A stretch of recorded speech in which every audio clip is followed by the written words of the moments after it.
Hello everyone, welcome to my channel. I am here to help you today.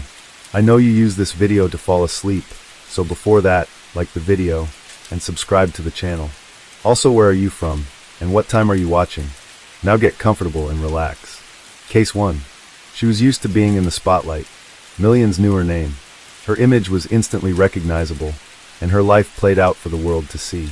To some, she was an inspiration. To others, an object of admiration or envy. But no one truly knew her.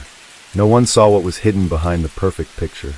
Mercedes Moore lived in a world where fame brought opportunities, but also risks. Among her followers were not just fans, but those who believed they had a right to her attention.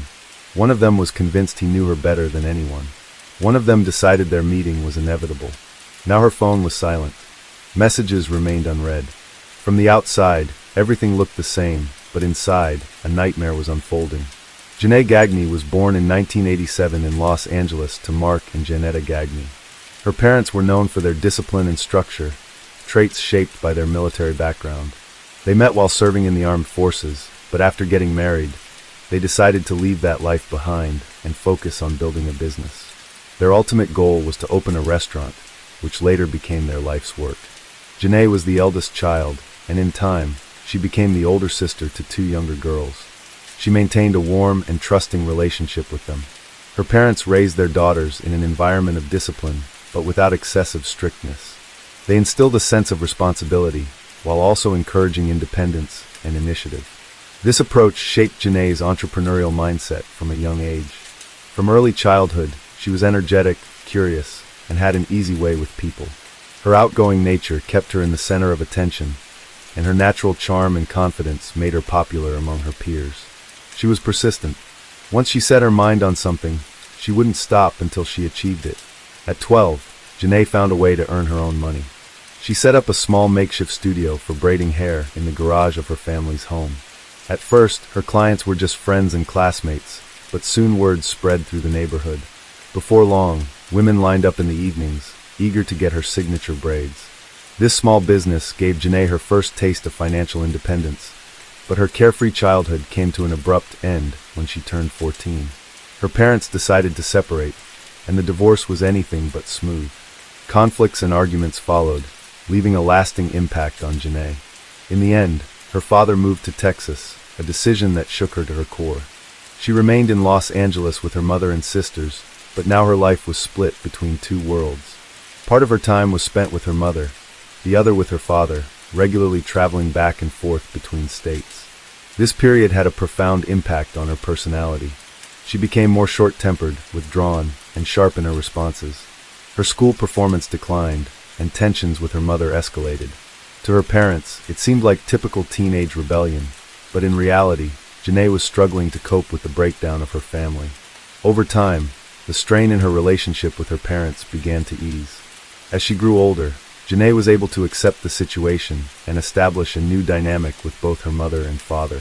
Gradually, she regained her balance, rekindled her energetic spirit, and once again earned the respect and admiration of those around her. By the time she graduated high school, Janae was determined to be successful in life, though she hadn't yet figured out exactly how. She completed her education with solid grades and enrolled in college, planning to pursue a career in dentistry. But fate had something else in store for her. After high school, Janae entered college with the goal of becoming a dental assistant.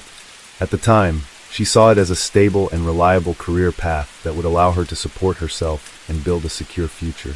However, just a few months into her studies, she realized it wasn't the right fit. The coursework felt dry and uninspiring, and the idea of working in the field long-term no longer seemed appealing. Ultimately, Janae made a difficult decision.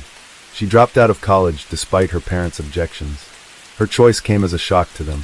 They had hoped their eldest daughter would follow a traditional career path, securing stability and success in a conventional way. It was during this time that Janae met a young man, and their relationship progressed quickly.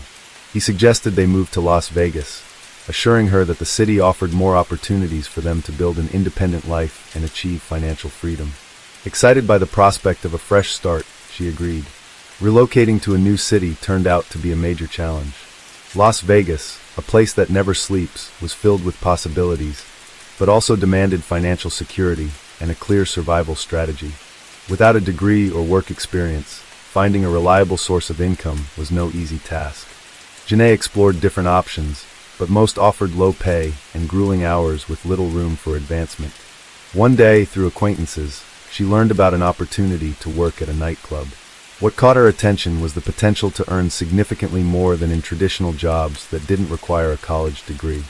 Despite her initial doubts and hesitations, her difficult financial situation pushed Janae to give it a try. Her first few shifts weren't easy. She wasn't sure if this line of work suited her, and she felt uncomfortable and uncertain. However, she quickly realized that her earnings outweighed her concerns. On average, she was making around $5,000 a week, enough to cover rent, enjoy a comfortable lifestyle, and even start saving. Over time, her perspective on the industry shifted. What had initially seemed like a temporary solution gradually became an intentional career move. She started to see that working in the entertainment industry wasn't just about making money. It was also a way to build valuable connections. Many club patrons were wealthy individuals, celebrities from the music and sports industries, and successful entrepreneurs. Janae observed how other women in her field used their work as a stepping stone to bigger opportunities. However, her family reacted negatively to her decision. When her parents found out what she was doing, it caused tension and disappointment. They couldn't accept the fact that Janae had turned away from a traditional career path in favor of a profession they viewed as questionable. Disagreements on the topic led to frequent conflicts, straining their relationship. Her family tried to convince her to return to a more stable and socially accepted career. But Janae stood by her decision. She emphasized that she was making a conscious choice, was happy with her life, and was earning well. But that wasn't enough for her parents. In their eyes, their daughter had given up a promising future in favor of an easy but unrespected source of income. Over time, the pressure from her family lessened. They realized that Janae was firm in her choices and had no intention of changing her lifestyle. However, the gap in how they viewed her career remained unresolved. For Janae, this period was a turning point. She had gained financial independence and confidence in herself, allowing her to shape her future on her own terms. Now she had access to opportunities she never had before, marking the beginning of her rise to broader recognition. While working in the entertainment industry, Janae understood that in order to advance, she needed to create a striking and memorable image. It was during this time that she came up with the stage name, Mercedes Moore. The new name had to sound bold, command attention, and set her apart from others. The experience she gained in her early nightclub jobs helped her develop a strategy for building her personal brand. She focused on working in venues that attracted a wealthier clientele, where the pay was higher and the networking opportunities were greater. Gradually, she began receiving invitations to exclusive establishments in Las Vegas. These high-end clubs were known for their elite atmosphere, often frequented by well-known public figures. Working in these exclusive venues opened new doors for Janae. She started meeting wealthy and influential people, and soon received invitations to private events. Over time, her social circle expanded to include well-known public figures. These connections helped her realize that she could use her appearance, lifestyle, and network to attract a larger audience. She saw the potential of social media as a tool for self-promotion and personal branding. Janae began actively growing her online presence, focusing primarily on Instagram, while also utilizing Snapchat and Twitter. Instagram proved to be the ideal platform for showcasing her image and lifestyle. Her popularity skyrocketed. Followers were captivated by her looks, luxurious lifestyle, and connections to celebrities. As time went on, Janae started appearing in the stories and posts of well-known personalities, further boosting her audience. Before long, her Instagram account reached 3 million followers. She had now become a recognizable figure in the influencer world. This new status allowed her to generate income through brand collaborations, sponsorships, and promotions that aligned with her image. This phase of her life marked a major transition. Janae was no longer just a woman working in the entertainment industry. She had become a media personality, someone people followed, talked about, and watched closely. As her social media fame continued to grow, Mercedes Moore started thinking about how to turn her massive following into a stable source of income. Sponsored content brought in money, but relying on platform algorithms and advertiser demands came with limitations. She wanted a way to take full control of her earnings and build a more direct connection with her audience.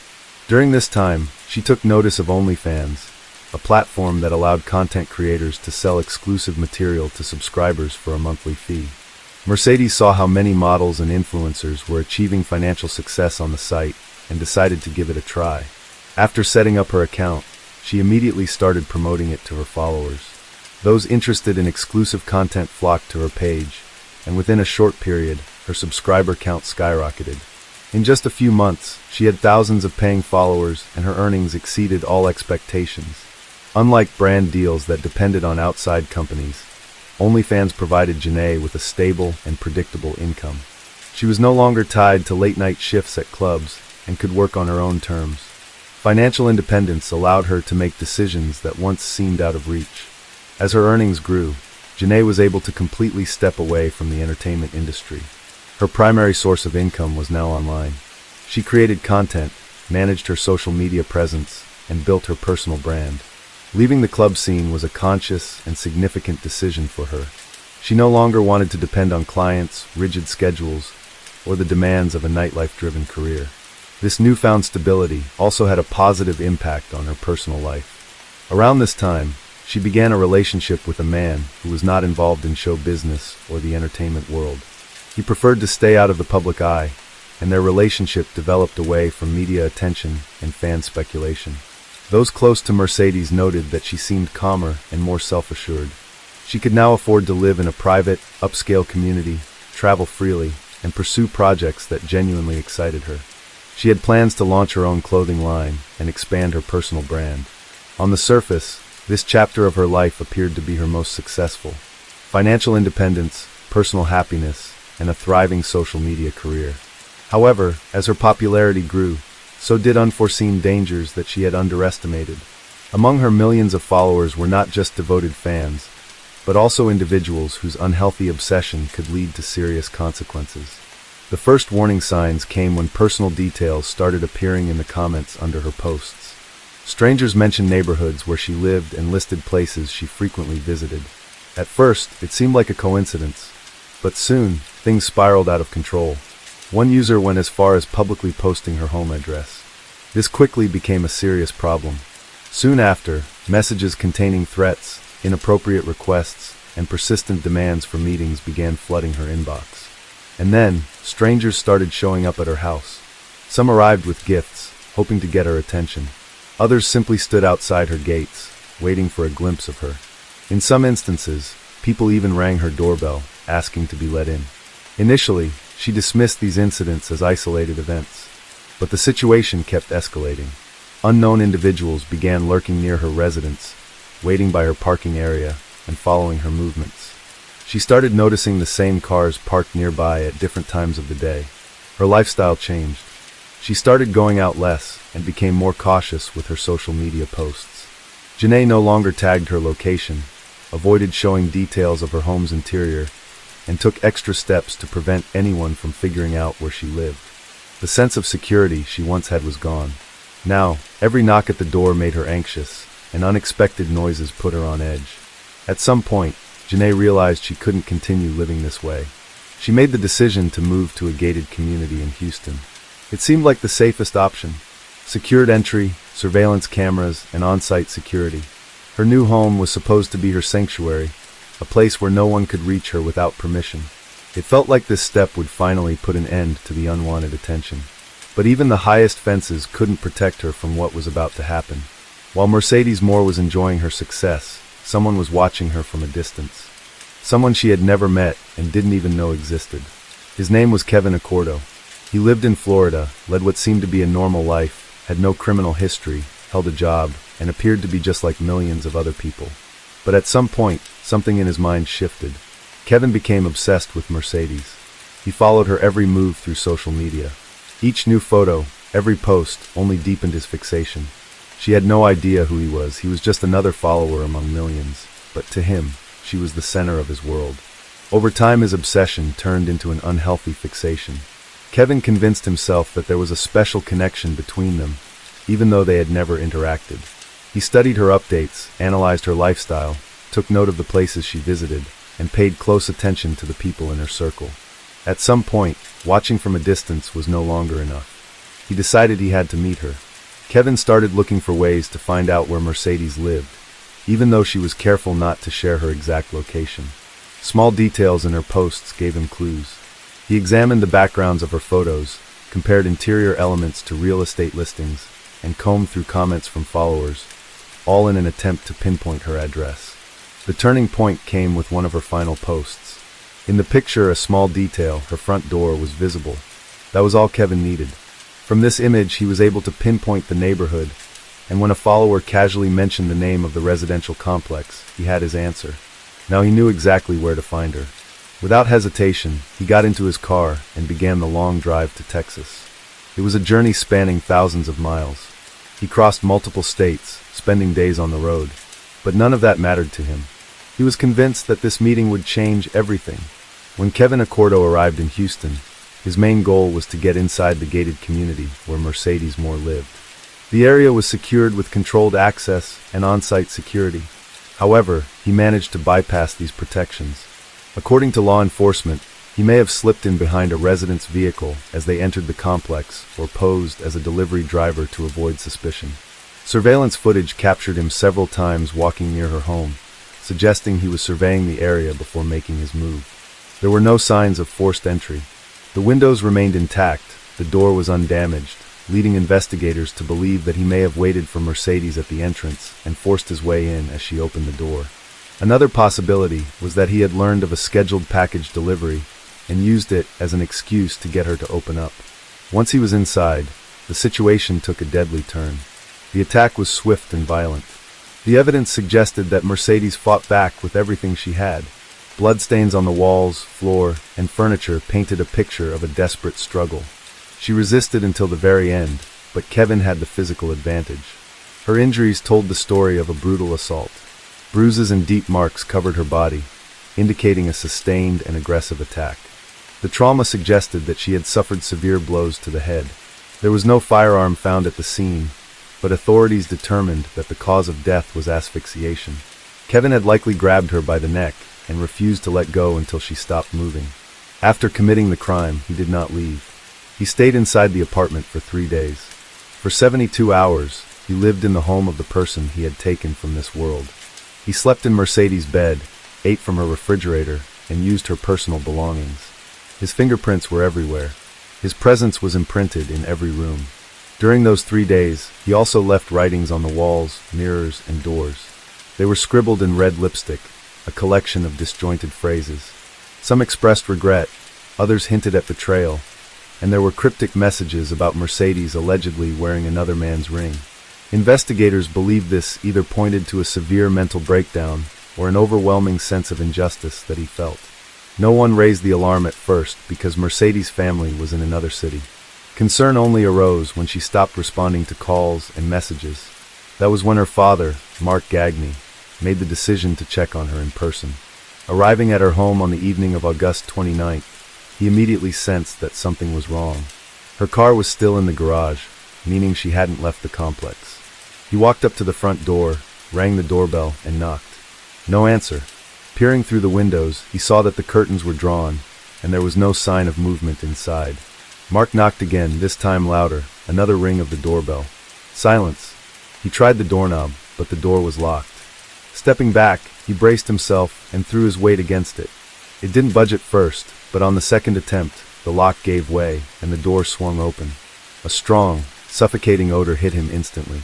The air inside was thick with decay. His stomach turned, but he forced himself to step inside. That's when his eyes locked onto the staircase. At the bottom, sprawled on the floor, was his daughter. Mark froze. Mercedes was lying face down, her body positioned unnaturally. Her clothing was stained with dried blood, her skin pale, her lips tinted with a bluish hue. Mark couldn't move, couldn't look away. Time itself seemed to stop. Then, suddenly, a dull noise came from upstairs. He snapped his head up. In the dim light of the second floor, he saw a figure collapsed on the ground. The man's body trembled slightly, but within seconds, he went still. Without hesitation, Mark ran up the stairs. Inside one of the rooms, on the floor in a pool of blood, lay a man with a lodged in his chest. He was still alive, but his eyes were already losing focus. Mark didn't recognize him. He had never seen this person before. Looking around, he noticed the same red writings covering the walls, mirrors, and doors. Lipstick scrawls, uneven and smeared, with erratic lettering that seemed to come from a deeply disturbed mind. Among the messages, "I'm sorry. I was deceived. She wore another man's ring." As Mark tried to process what he was seeing, the man on the floor took one final breath, and then he was gone. Police arrived just minutes after receiving the call. As investigators surveyed the scene, they identified the deceased as Kevin Accordo, a Florida resident with no prior criminal record and no history of legal trouble. It was confirmed that he had spent 3 days in the house after committing the crime. His actions suggested a deep psychological disturbance.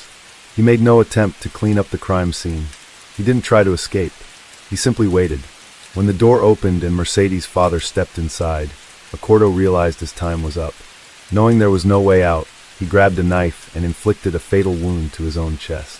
Paramedics attempted to save him, but he passed away on the spot. The investigation confirmed that Kevin had never met Mercedes. They weren't acquaintances, had never spoken, and had no personal connection. The only link between them existed entirely in his mind. Piece by piece, police reconstructed what had happened. A man had stalked her through social media, tracked down her location, traveled thousands of miles to find her, broken into her home, taken her life, and then lived in her space as if she were still there. The truth was finally uncovered, but it changed nothing. As news of Mercedes Moore's tragic death made headlines, the public reaction was immediate. The case sparked widespread discussion, quickly gaining traction in both mainstream media and social platforms. But almost as soon as the news broke, misinformation followed. False reports flooded the internet.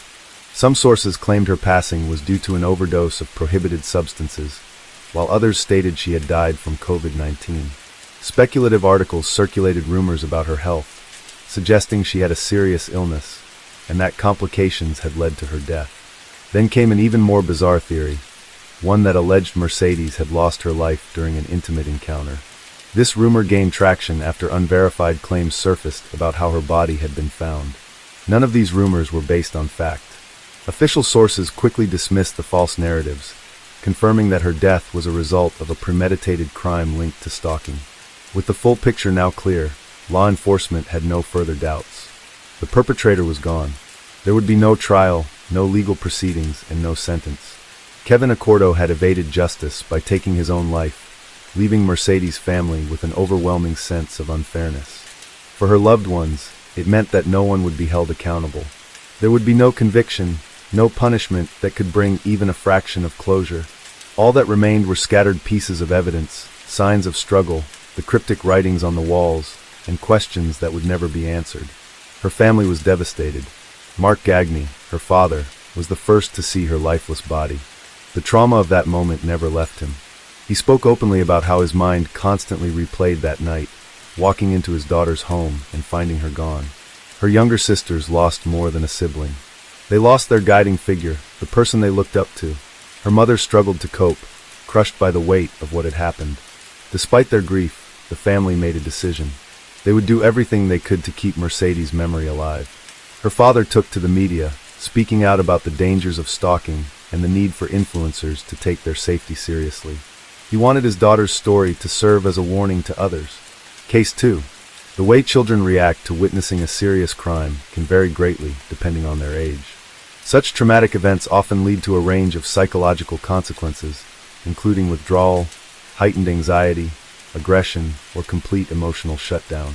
In these moments, it is crucial for a son or daughter to hear from trusted adults and understand that the frightening incident is over and that they are now safe. But what happens when two young sisters witness an act of extreme cruelty against their own mother?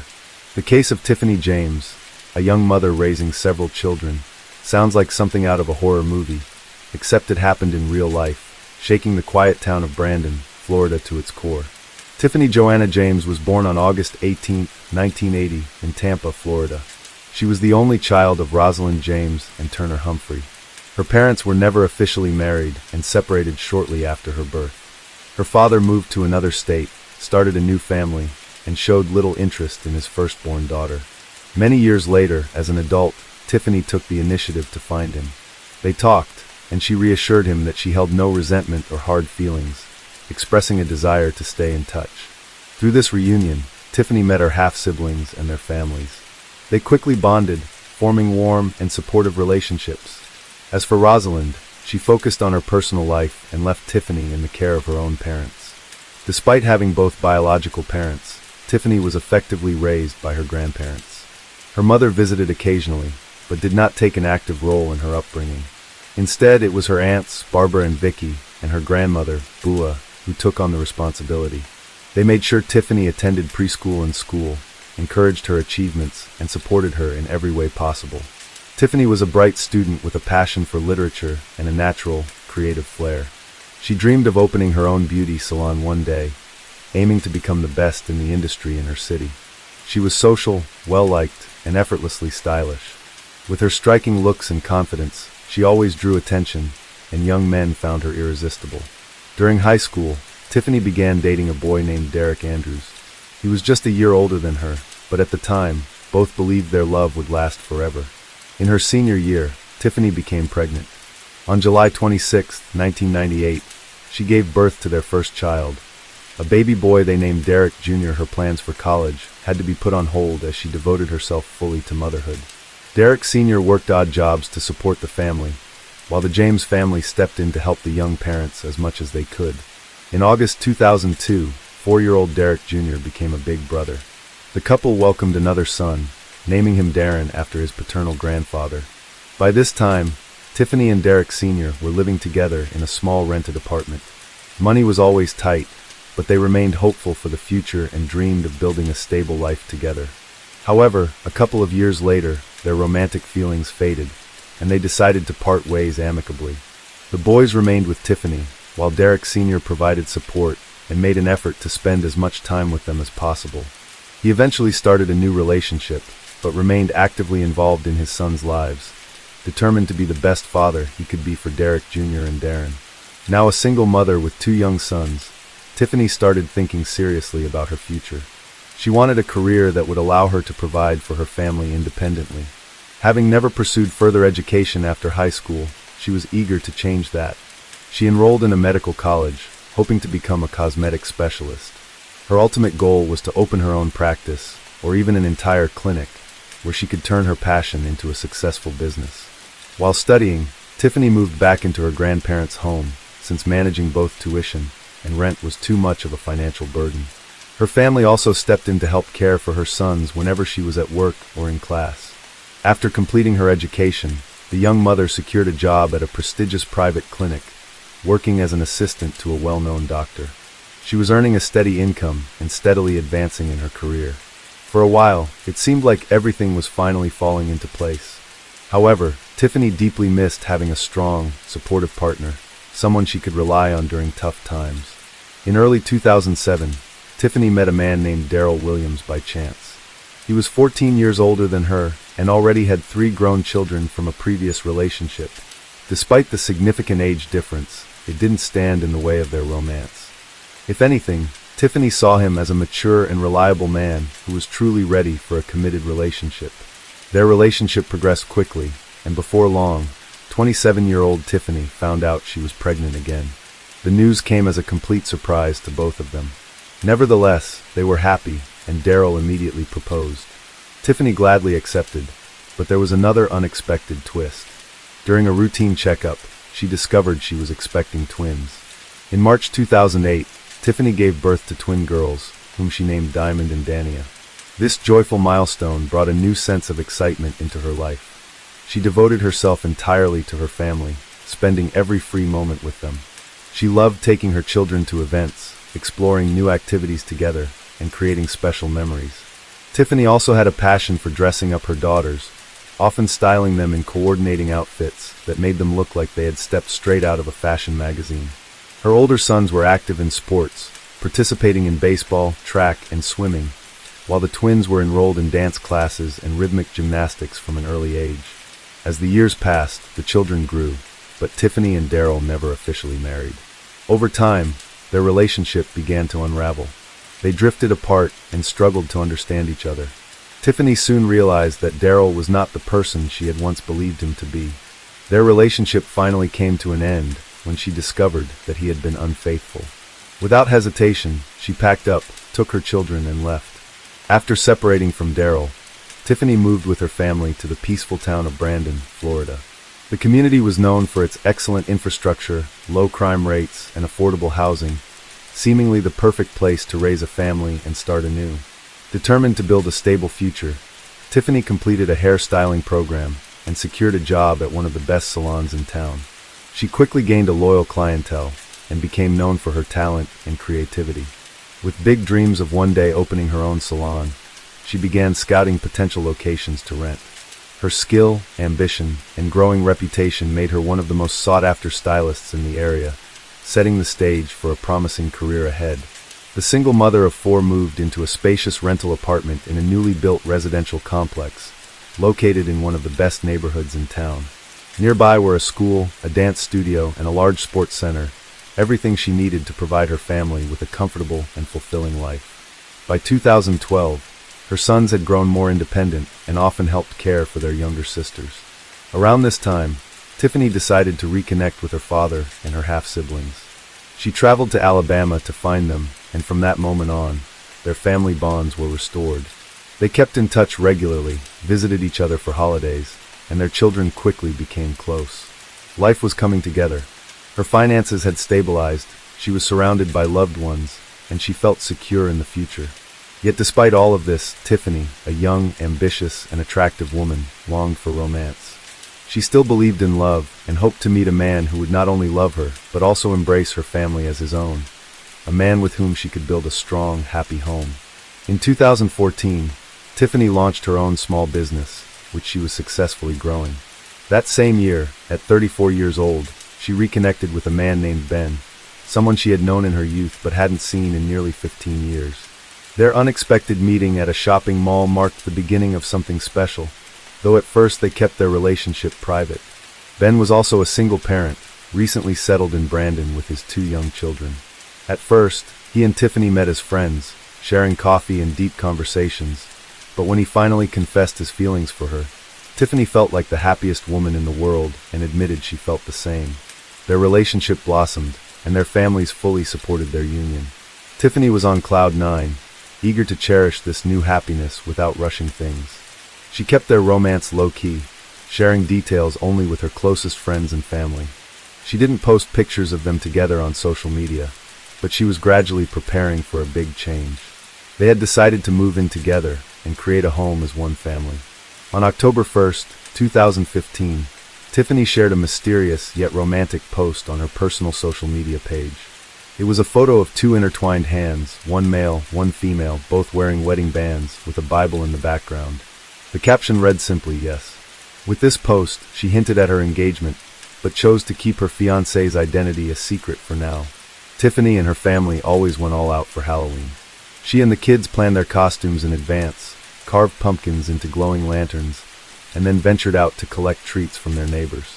By this time, Derek and Darren were old enough to celebrate the holiday with their friends, while the younger twins, Diamond and Dania, still enjoyed trick-or-treating with their mom. Since they lived in a large apartment complex, walking door to door wasn't as exciting. Instead, they headed to a nearby neighborhood filled with single-family homes, where Halloween decorations turned the streets into a festive wonderland. Families dressed in costumes roamed from house to house, and generous homeowners stocked up on candy to ensure no one left empty-handed. It was supposed to be a fun and carefree night, but no one could have predicted what was about to unfold. That evening, a local woman was home alone, settling in to watch a horror movie to match the spooky atmosphere of the holiday. Outside, the streets were quiet. Most families had already returned home for the night, and she wasn't expecting any more trick-or-treaters. Around 9 p.m., she dozed off on the couch with the television still on, when a sudden, thunderous noise jolted her awake. It sounded like an explosion. At that very moment, her front door, which she had forgotten to lock, swung open. Alarmed, she quickly got up to close it, but what she saw on her doorstep froze her in place. Standing in the doorway was a figure dressed entirely in black, wearing a hockey mask, just like the one from the Friday the 13th horror movie franchise. But instead of wielding a machete, this person was holding a shotgun. For a brief second, it felt like she had stepped into the middle of a movie set or some elaborate Halloween prank. She stood there in shock, uncertain of what to do next. Then, her gaze dropped to the ground, where she noticed a woman lying at the stranger's feet. The woman was writhing in pain, struggling to move. The masked figure stared down at her for a few seconds, then raised the weapon once more. Terrified, the witness bolted for her door, slamming it shut just as two more deafening blasts echoed through the night. She collapsed onto the floor, covering her head with her hands, fearing she might be the next target. But then silence. The eerie stillness was interrupted only by a faint tapping on the window. At first, she ignored it, too afraid to move. But when the knocking came again, she cautiously inched toward the window and, against her better judgment, peered outside. Standing there was a young girl, her face streaked with tears. Without thinking about her own safety, the woman immediately rushed to the door to help. Outside, she spotted another young girl nearby, sitting on the ground in shock, hugging her knees tightly. Without hesitation, she pulled both of them into the house, locked the door, and grabbed her phone to call the emergency services. By then, other neighbors had also heard the commotion and called the authorities. When first responders arrived, they found a woman lying in a pool of blood on the pavement. Despite her critical injuries, she was still alive. Paramedics did everything they could, but on the way to the hospital, she succumbed to her wounds. The victim had no identification on her, and the two young girls found at the scene were too shaken to speak. However, as more neighbors gathered, they quickly recognized the woman, Tiffany, the owner of a local hair salon, and the two little girls as her twin daughters. Authorities immediately contacted the girls' relatives while the sisters were taken to the hospital for evaluation. Thankfully, neither had suffered any physical harm, but they were in deep distress. Mental health professionals were brought in to help them process the traumatic event. Dozens of people had been out celebrating that night, and several recalled seeing the horrifying scene unfold. However, piecing together the full story proved difficult. Many witnesses struggled to believe what they had seen. It had seemed so surreal, almost like a staged performance. Meanwhile, the masked attacker had slipped away into the crowd, blending in among the countless costumed revelers before vanishing without a trace. Some neighbors reported seeing a silver Chevrolet sedan parked near the house, shortly before the attack. Witnesses said the car suddenly sped off after the first loud noise, only to stop a short distance away moments later. It was unclear whether the driver had panicked and fled out of fear, or if they had some connection to what had just happened. Unfortunately, no one had noted the license plate, and no one could confirm if the driver was a man or a woman. To make matters more challenging, there were no security cameras in the area that could have captured the incident. Creating even a rough description of the suspect proved impossible. They were completely covered, wearing a full-body costume, a hood, a hockey mask, and gloves. Because of this, none of the witnesses could determine even basic details like gender or race. The only thing they could agree on was that the attacker was slightly taller than average and had a solid, muscular build. At the crime scene, Tiffany's handbag was found on the ground with its strap torn and its contents scattered. Initially, investigators considered the possibility of a robbery gone wrong. However, that theory was quickly dismissed. Cash remained untouched inside the purse, and Tiffany was still wearing several pieces of gold jewelry. Nothing had been taken. Besides, it seemed unlikely that someone would carry out such a violent act over a simple mugging, especially while wielding a shotgun. The level of aggression in the attack suggested a personal motive. But who would want to harm Tiffany, a beloved mother and well-respected member of the community? Investigators started by questioning her former partners, as well as her current boyfriend. However, Tiffany had been separated from both Derek Andrews and Daryl Williams for years, and if there had been any lingering conflicts, they had long since faded. Her current partner, Ben, was a much bigger mystery. Tiffany had kept their relationship private, sharing very little about him with friends and family. Given the secrecy surrounding their romance, detectives decided they needed to question him immediately. Officers were sent to his house around 5 a.m. the following morning. Despite the early hour, every light in Ben's house was on. He was sitting by the front door holding a shotgun. The officers ordered him to drop the weapon and raise his hands. He complied immediately, insisting he had nothing to do with what had happened. Instead, he begged the officers to protect his children.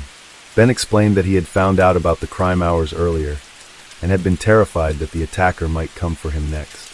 He felt he needed to protect his family. During questioning, Ben revealed that in the months leading up to the incident, Tiffany had confided in him about a stalker, someone she believed was following her. She suspected it might be her ex-fiancé and the father of her twin daughters, Daryl Williams. Their breakup had been far from amicable, and recently, They had been battling for full custody of the girls in court. Ben also provided a solid alibi for Halloween night. He explained that he, Tiffany, and their children had been trick-or-treating together earlier in the evening. Later, he took his children to visit relatives while Tiffany and the twins planned to stop by another neighborhood, pick up some things from home, and then stay the night at his house. But she never arrived. Close to midnight, Tiffany's oldest son called him with the devastating news. Once investigators confirmed Ben's alibi, they released him and allowed him to return home. Now, law enforcement turned its focus to Daryl Williams. Could he have been involved in such a brutal act? Still, detectives had their doubts. Could he really have done something so extreme in front of his own daughters, leaving them with a psychological wound they'd carry for life? On November 1st, officers went to Daryl Williams' last known address, only to find that he no longer lived there. Instead, they were met by his adult daughter, who explained that her father had moved in with his new girlfriend on the other side of town about 6 months earlier. When she was informed of Tiffany's tragic fate, she was visibly shaken. The news had clearly left her in shock. His daughter revealed troubling details about her father's short temper and controlling nature. Daryl was known to be domineering and would become enraged when things didn't go his way. He also had a deep fascination with firearms and in fact owned a shotgun. She went on to explain that her father's breakup with Tiffany had been anything but amicable. He had been extremely resentful about having to pay child support and had fought hard for full custody of the twins, though he knew his chances were slim. However, if Tiffany were no longer alive, he would have had a much stronger case to gain custody of the girls. The daughter admitted that, in her opinion, her father was a ruthless man, one she believed was fully capable of committing such a crime. Following this conversation, investigators headed to Daryl's workplace, a large chemical plant. His supervisor described him as a hard-working employee, someone who could handle the workload of 2 people and was always willing to cover extra shifts. However, Daryl's aggressive personality often led to conflicts with coworkers, sometimes escalating into physical altercations. Interestingly, on the night of November 1st, Daryl had refused to take a last-minute shift change for the first time since he had started working there, citing personal matters. This unusual behavior raised even more suspicion, as it meant he had no confirmed alibi for the night of the crime.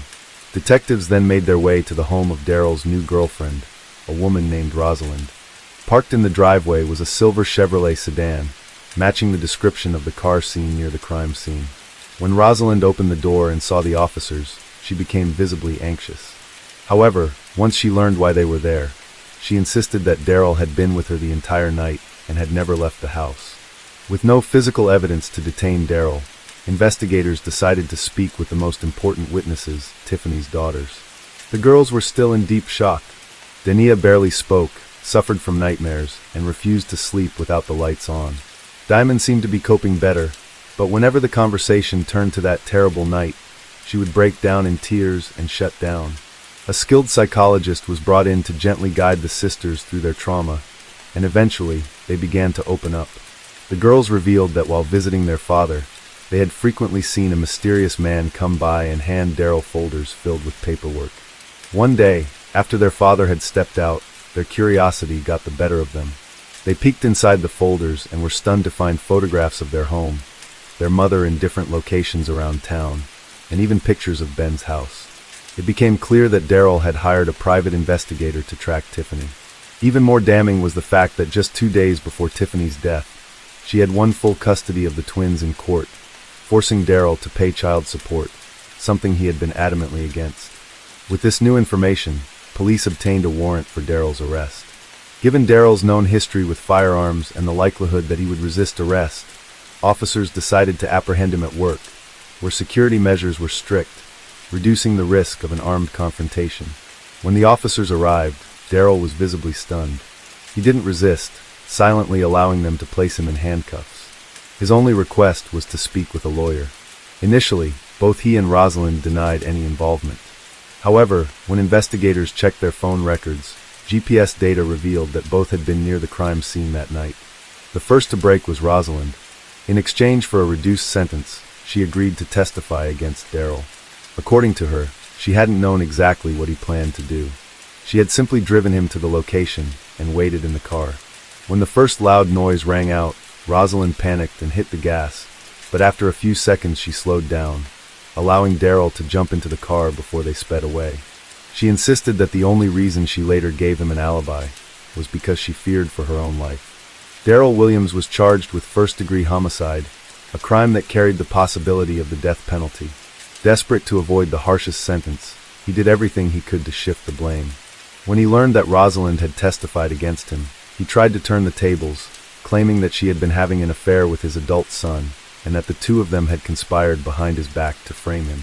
In other words, he was willing to accuse his own son of a serious crime just to save himself. Fortunately, investigators quickly debunked his story. A thorough review of evidence confirmed that his son had absolutely no involvement in the events of that night. With no other options left, Daryl eventually agreed to a plea deal to avoid the death penalty. In April 2017, at the age of 49, he was found guilty and sentenced to 50 years in prison. He would not be eligible for parole for at least 25 years. Makes a difference. Case 3. Human life is a precious gift, something that can never be bought or restored. Unfortunately, the true weight of this realization often comes with age. Yet some people see life as something they can put a price on, taking it without hesitation in pursuit of quick and reckless gain. The story of a young girl named Sofia Martinez sent shockwaves through the quiet city of El Paso, and soon after, the entire nation. She went to a party and then vanished without a trace. Later, the horrifying truth would leave everyone in disbelief. Sofia Maria Martinez was born on November 14, 1981, in El Paso, Texas. She was the family of Juan and Lourdes Martinez. Her parents had immigrated to the United States from Mexico in the late 1970s, searching for a better life. They worked multiple jobs to provide their daughters with everything they needed. Sofia was raised alongside her two sisters, older sister Dulcinea and younger sister Marianne. The girls were always close, forming a strong bond from an early age.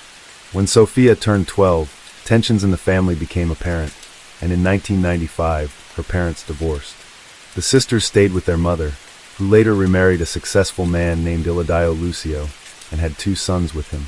One also started a new family shortly after, and over time, his contact with his daughters from his first marriage became less frequent. Sofia never held resentment toward her father, and she formed a wonderful relationship with her stepfather. She grew up to be kind, outgoing, and compassionate, often helping her mother with the younger children and becoming a true support system for them. She shared a deep bond with her younger sister, and they were best friends. At 15, Martinez started working part-time as a sales associate at a local mall, saving up a considerable amount of money over the years. She had always dreamed of owning a car, specifically a bright red sports Pontiac. Her mother and stepfather knew about her dream, so when she turned 18, they gifted her the remaining amount she needed to buy it. In November 1999, Sofia finally drove her brand new car off the dealership lot, a car she had admired for so long. She took great care of it, keeping both the interior and exterior spotless and driving cautiously. The car was her pride, and she never let anyone else drive it. By 2000, Martinez was preparing for graduation. She was excited for the upcoming senior prom, carefully selecting the perfect dress, shoes, and accessories.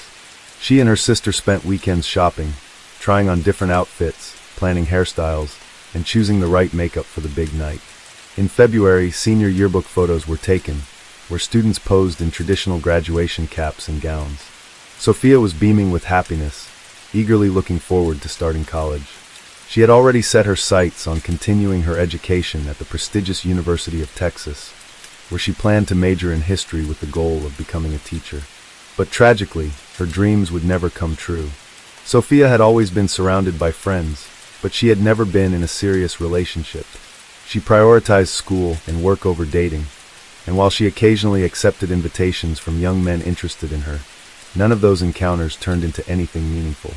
In early March, her coworker Justin, who worked with her at the mall, suggested setting her up on a blind date with a good friend of his. After some hesitation, she agreed, and they scheduled the date for the evening of Friday, March 10th. They chose a popular nightclub in town, one of the few venues that allowed entry to those 18 and older, unlike most places that required patrons to be 21. On the evening of March 10th, 2010, Sofia rushed home after school, eager to get ready for her blind date. She tried on at least 10 different outfits, stepping out each time to hear her family's opinions. In the end, they all agreed that she looked best in a bright red evening dress. It flattered her figure while remaining elegant and not overly revealing. She applied makeup, styled her hair into soft curls, slipped on a pair of heels, and grabbed a small clutch bag. The final touch was her favorite perfume, a scent she absolutely loved. By 10 o'clock, she was fully ready. She stepped into the living room in full glam, giving one last twirl to show off her look. Her family was in awe, certain that Sophia could win over any guy. She, in turn, promised to be home by no later than 2 in the morning, since she had a scheduled work shift at the mall on Saturday. No one was particularly worried. She was responsible and always kept her word. At 10:10 p.m., with a bright smile, Sophia left the house, slid behind the wheel of her beloved red Pontiac, and waved to her family watching from the window. None of them could have imagined that this would be the last time they saw her alive. The next morning, her younger sister, Marianne, peeked into her room and immediately noticed something strange. Sophia wasn't there, and her bed wasn't just neatly made. It looked untouched. It seemed like she had already left for work, but her employee badge was still sitting on the vanity, and her usual work shoes were in the corner by the closet. Marianne told their mother, and at that moment, the phone rang. It was Sophia's employer, calling to report that she had never shown up for her shift, something that had never happened before. Now, her family was truly alarmed and unsure of what to do next. Sophia didn't have a cell phone, which wasn't unusual at the time, so her family started calling landlines of friends, classmates, and coworkers, but no one had seen her since the night before, and they didn't have the number of the guy she was supposed to meet. They also called local hospitals, fearing she might have been in a car accident. By the evening, with no information on her whereabouts, Lourdes went to the police to report her daughter missing. She brought a recent photo of Sophia and gave a detailed description of what she had been wearing when she left home. She also provided full details about the car she was driving, the chilling discovery in the desert. On Saturday, March 11th, in the neighboring state of New Mexico, a red Pontiac was found abandoned about 100 yards off the highway that connected the two states. The passenger side window had a bullet hole, and inside the car, on the seat, steering wheel, and headrest, were dark, dried stains resembling blood. Experienced officers immediately suspected that a crime had taken place, and that the driver was either seriously injured or worse. The vehicle was taken to a forensic lab for examination. However, since the discovery happened in another state, law enforcement had no immediate connection between the car and the missing girl from Texas. After checking the vehicle's registration, authorities confirmed that the red Pontiac belonged to Lourdes Martinez Lucio from Texas. They contacted her to determine whether the car had been stolen, only to learn that it had been driven by her daughter, who had been reported missing the day before. No one could understand how Sophia's car had ended up abandoned in the desert of a neighboring state or where she might have gone. Lourdes insisted that her daughter deeply valued her car and would never abandon it, which meant something must have happened. One theory was that the vehicle had been hijacked and that Sophia may have been injured, but there was still hope that she could be found alive.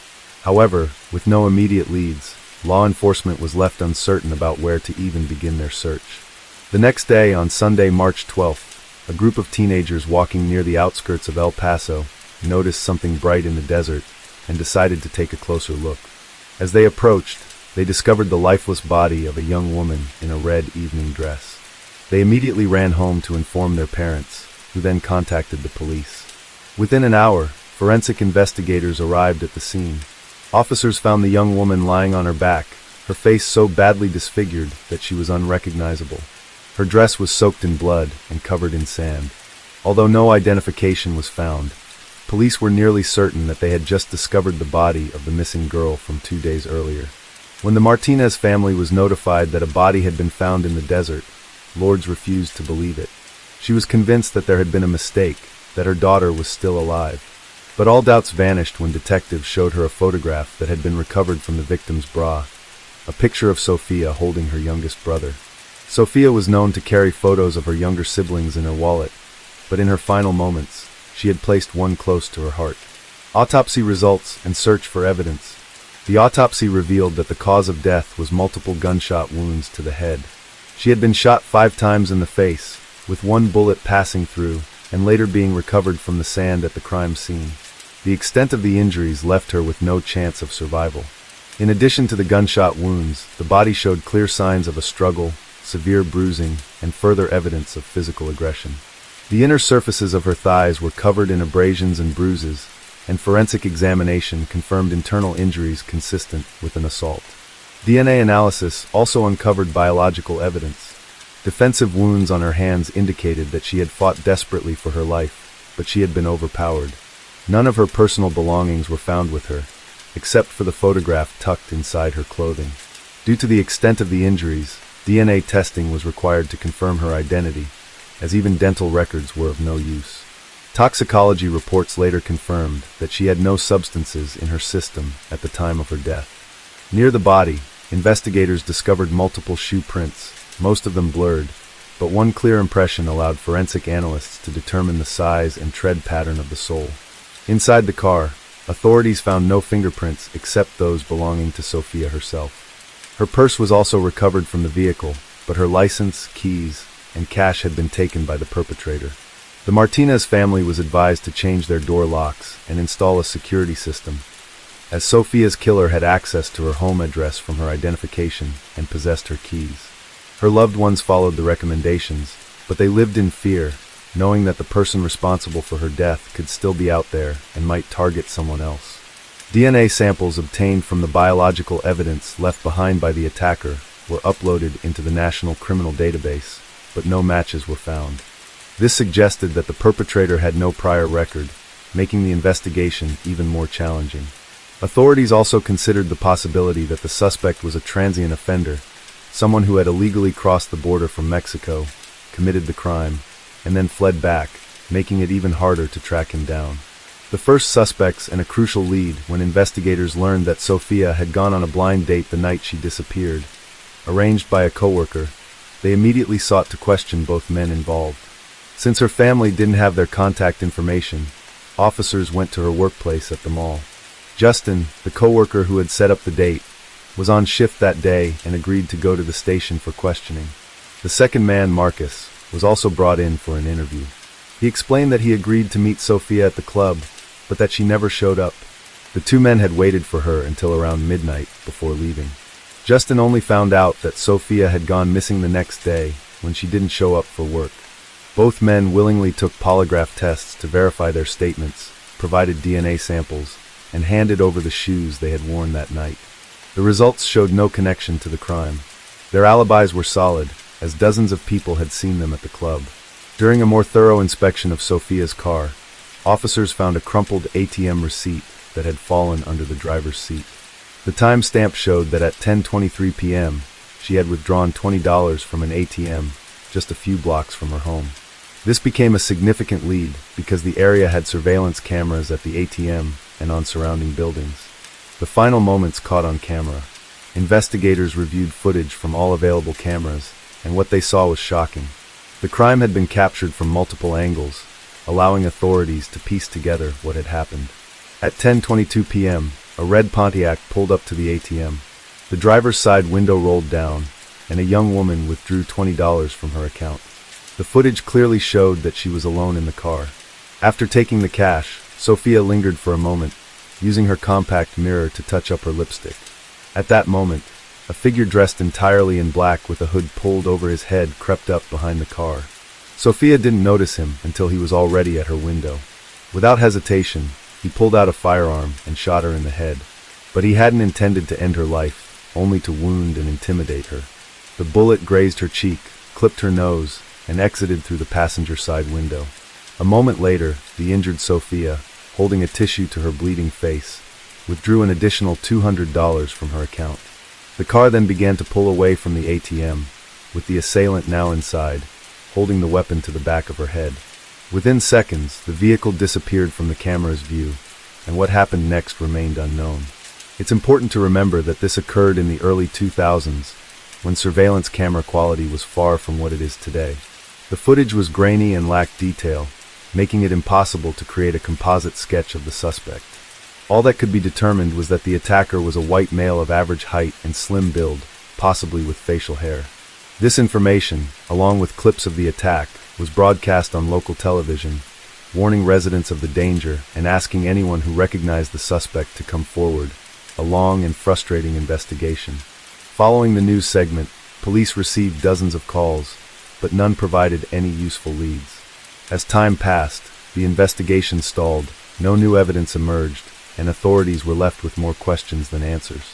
At the end of March, a man contacted the police, stating that he had found a driver's license near the location where Sophia's body had been discovered 2 weeks earlier. The document belonged to a local woman, and authorities feared she might have met the same fate. However, upon reaching out to her, they found that she was safe and unharmed. When officers arrived at her home, she explained that her purse had been stolen earlier that month at a shopping mall, the same mall where Sophia had worked. Investigators speculated that the perpetrator might have been stalking potential victims before attacking, and shared this information with the media to warn other women. However, the very next day, a young man turned himself in, admitting that he was the one who had stolen the purse. After seeing the news report, he panicked, fearing that police would connect him to a crime he hadn't committed. He voluntarily provided a DNA sample and was ruled out as a suspect in Sophia's case. By July 2000, the investigation had reached a standstill. In an effort to generate new leads, authorities offered a $10,000 reward for any information leading to the killer's capture. Soon after, the Martinez family launched a fundraising campaign to increase the amount.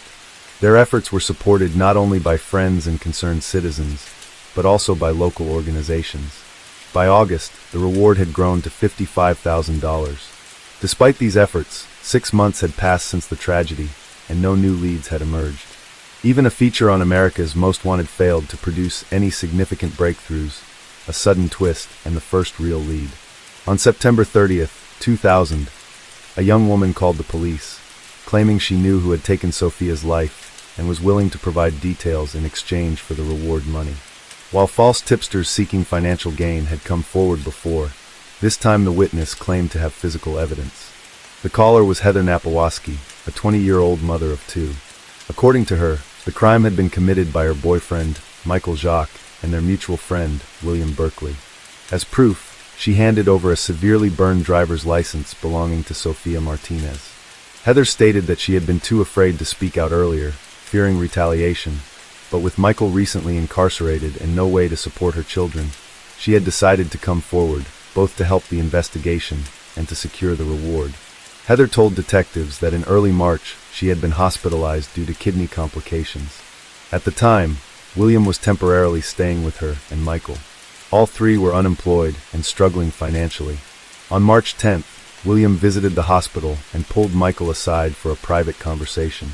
Heather overheard parts of their discussion and realized they were planning something illegal, but she assumed it was related to selling prohibited substances, which they had been involved in before.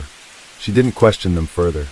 Shortly after, both men left, taking a box of latex gloves from a medical supply cabinet. Later that night, around 11 p.m., Michael returned to Heather's hospital room and told her they had managed to get some money. According to Jacques, he had hidden near an ATM and signaled to William when a lone driver pulled up.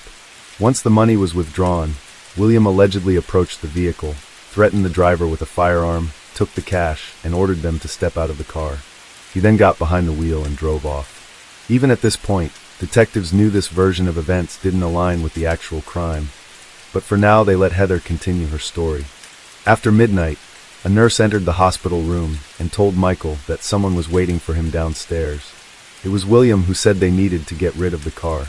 The two men left in separate vehicles, drove to the neighboring state, abandoned the Pontiac in the desert, and then returned home in Jacques' car. A day later, Heather was discharged from the hospital. She was anxious, wondering whether the injured person would report the crime to the police. To calm her down, Berkeley showed her a driver's license belonging to Sophia Martinez, pointing out that it contained her home address. He casually remarked that if necessary, the victim could be intimidated into staying silent. Then, without hesitation, he tossed the license into a smoldering grill and watched indifferently as it melted before heading off to bed. A few days later, when Heather saw the news report about Sophia's case, everything clicked. She immediately recognized Berkeley on the ATM surveillance footage. She also realized why he had suddenly changed his appearance, shaving off his beard and cutting his hair down to the scalp. When she confronted Michael about his involvement, he ordered her to stay quiet.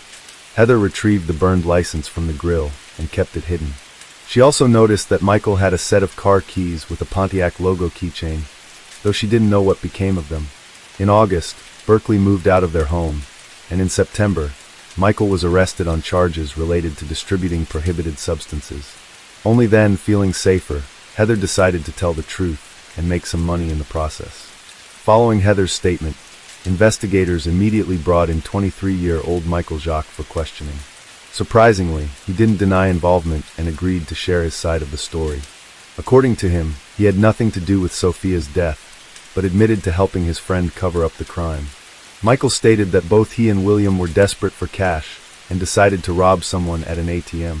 When the red Pontiac pulled into the parking lot, Jacques saw that the driver was a young girl and attempted to call off the plan. However, his partner misinterpreted the signal as a go-ahead. Michael was aware that William had a firearm, but claimed he never imagined he would actually use it. The situation escalated within seconds, and before he knew it, the car had sped off into the night. He waited for about half an hour, but when William didn't return, he went back to the hospital to be with Heather. He insisted that he had no idea what had happened to Sophia after that, and denied knowing about the assault and the killing. However, he admitted to helping dispose of the car. He later learned more details, but chose not to turn his friend in, knowing he would also face consequences. One of the key pieces of evidence, a set of car keys, was later found on the roof of Jacques' house, exactly where he had thrown them. The primary suspect, 20-year-old William Berkeley, was arrested in early October at his parents' home. He had no prior criminal record, but those who knew him described a long history of aggression and cruelty. Since his school years, he had physically attacked classmates, former girlfriends, and even his own mother, yet none of them had ever filed a police report. At the same time, he was exceptionally talented, creating artwork that had even been displayed in galleries. During his initial interrogation, Berkeley avoided details but admitted to robbing Sophia, claiming he needed money. However, when questioned about the assault, he insisted that the encounter had been consensual and that he had accidentally shot her afterward. In later interrogations, once he realized the gravity of the situation, Berkeley began changing his story. He now portrayed himself as a victim, claiming he was merely carrying out a scheme orchestrated by Michael. According to him, it was Jacques who had chosen the car, assuming that the owner of a Pontiac would have a sizable amount of money in her account. However, to their disappointment, Sophia only had $220, an amount that, in their eyes, became the price of her life. The trial and sentencing leading up to the trial, the former friends desperately tried to shift the blame onto each other, but the evidence against Berkeley was overwhelming. During a search of his home, authorities recovered the murder weapon, a .22 caliber handgun. His DNA was found on the victim, and in his bedroom, investigators discovered a pair of sneakers that perfectly matched the footprints left at the crime scene. On April 7, 2002, Berkeley was convicted on all charges and sentenced to death by lethal injection. The sentence was carried out in the spring of 2010. Throughout the years leading up to his execution, he never showed remorse for his actions. On November 3, 2002, Michael Jacques was also found guilty of conspiracy to commit a crime and evidence tampering. He was sentenced to life in prison, with the possibility of parole after 40 years. As for Heather, she received the promised $55,000 reward, but the money brought her no happiness. She lost custody of her children, and at the age of 35, she passed away due to complications from a chronic kidney condition. Case 4. They say a successful family business can turn a couple into a powerful and thriving dynasty. But just as easily, it can become the catalyst for a high-profile breakup and courtroom battles. At first glance, building a business with your partner sounds like a dream: complete trust, minimal risk of betrayal, and all the money stays in the family. But what happens when that modest venture suddenly grows into a multi-million or even multi-billion-dollar empire? Will it bring the couple closer together or spark conflict, rivalry, and deep resentment? The case of Andrea MacDonald was both complex and unsettling, even though from the start it seemed fairly clear who was responsible for the crime. She vanished from her own home without a trace, and almost no one believed she was still alive. Still, without a body and with barely any solid evidence against the suspect, the situation was stuck. Months passed with no resolution, and the person responsible appeared to be on the verge of walking free. Then, just when hope was nearly lost, a local rancher made a chilling discovery that changed everything. Andrea Martina MacDonald, née Anderson, was born on February 18, 1990, in the small coastal town of Port Antonio, Jamaica. She was the eldest of two daughters raised in a modest household by Inmarine Smith and Desmond Anderson. From a young age, Andren was known for her outgoing personality, natural charm, and striking looks. She had plenty of friends and often drew admiration from those around her. While still in high school, Andren became close with a young man named Andre MacDonald. He was 10 years older than her, and like Andren, was born and raised in Jamaica. Andre Austin MacDonald was born on December 22, 1981. He was the only child shared between Marlena and Everton MacDonald. His father had previously been married to a woman named Camilla, who passed away early, prompting Everton to remarry. Andre's parents eventually separated while he was still in school, and his father later moved to the United States, eventually settling down for a third time with a woman named Hannah Hamilton. In the early 2000s, Andre relocated to Florida to live with his father. He was accepted into the International Technical University, where he earned a degree in engineering. However, instead of pursuing a career in that field, Andre chose a different path. He enrolled in military training, signed a contract, and went on to serve in the U.S. Armed Forces. Throughout his time in military, Andre kept in close contact with Andren. The two would talk often, message each other, and meet up whenever Andre returned to Jamaica to visit his mother. Over time, their bond deepened, turning into something meaningful and long-term. Eventually, they realized they couldn't imagine life apart. As soon as Andren finished high school, she moved to the U.S. to be with Andre. About a year later, they had a small wedding, inviting only their closest loved ones. Shortly after tying the knot, Andre received new orders and was transferred from sunny Florida to Lackland Air Force Base in San Antonio, Texas. Andren wasted no time building her future. She enrolled at the University of Texas, earning a degree in economics. In 2013, the couple welcomed a daughter they named Elena. Around the same time, they ventured into the business world, opening their first assisted living facility. Their idea quickly gained traction. Before long, they launched a second facility in another city. Within just a few years, their growing network of care homes was bringing in a significant income. Andre was still committed to his military duties and frequently traveled across the country on assignments. Meanwhile, Andren took the lead in managing the day-to-day operations of their multi-million-dollar business. The couple purchased a beautiful home with a pool in a high-end neighborhood in Behar County, owned multiple luxury vehicles, and had plans to expand their business into neighboring states. In 2016, following the passing of her father, Andren brought her mother over from Jamaica. Her mom moved into the couple's home, helping around the house and looking after Elena when both parents were busy. A few years later, the couple purchased her a small but comfortable house nearby, along with a personal vehicle as a gift. By early 2019, 37-year-old Andre, who held the rank of major in the U.S. Air Force, decided to transition into the reserves.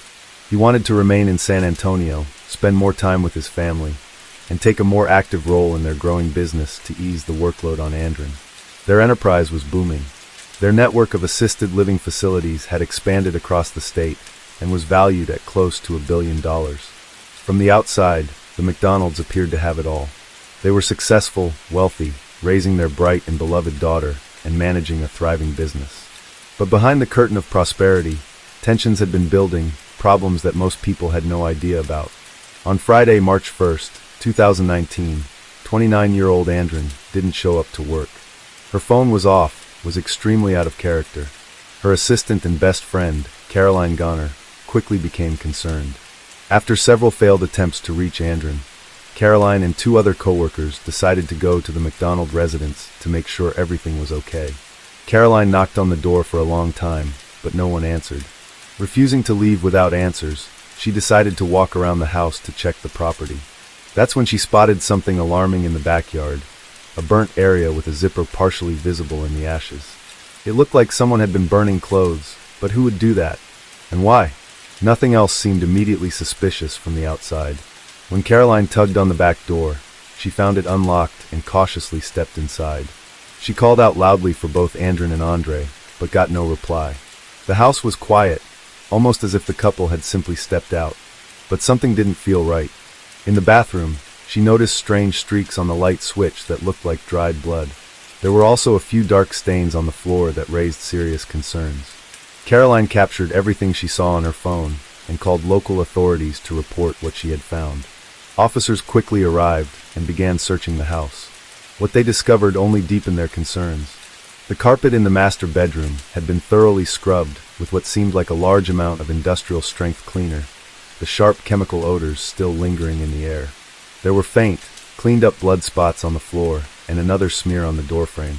Detectives suspected the home could be the scene of a serious crime, but the limited traces of blood left room for hope that Andrin might still be alive.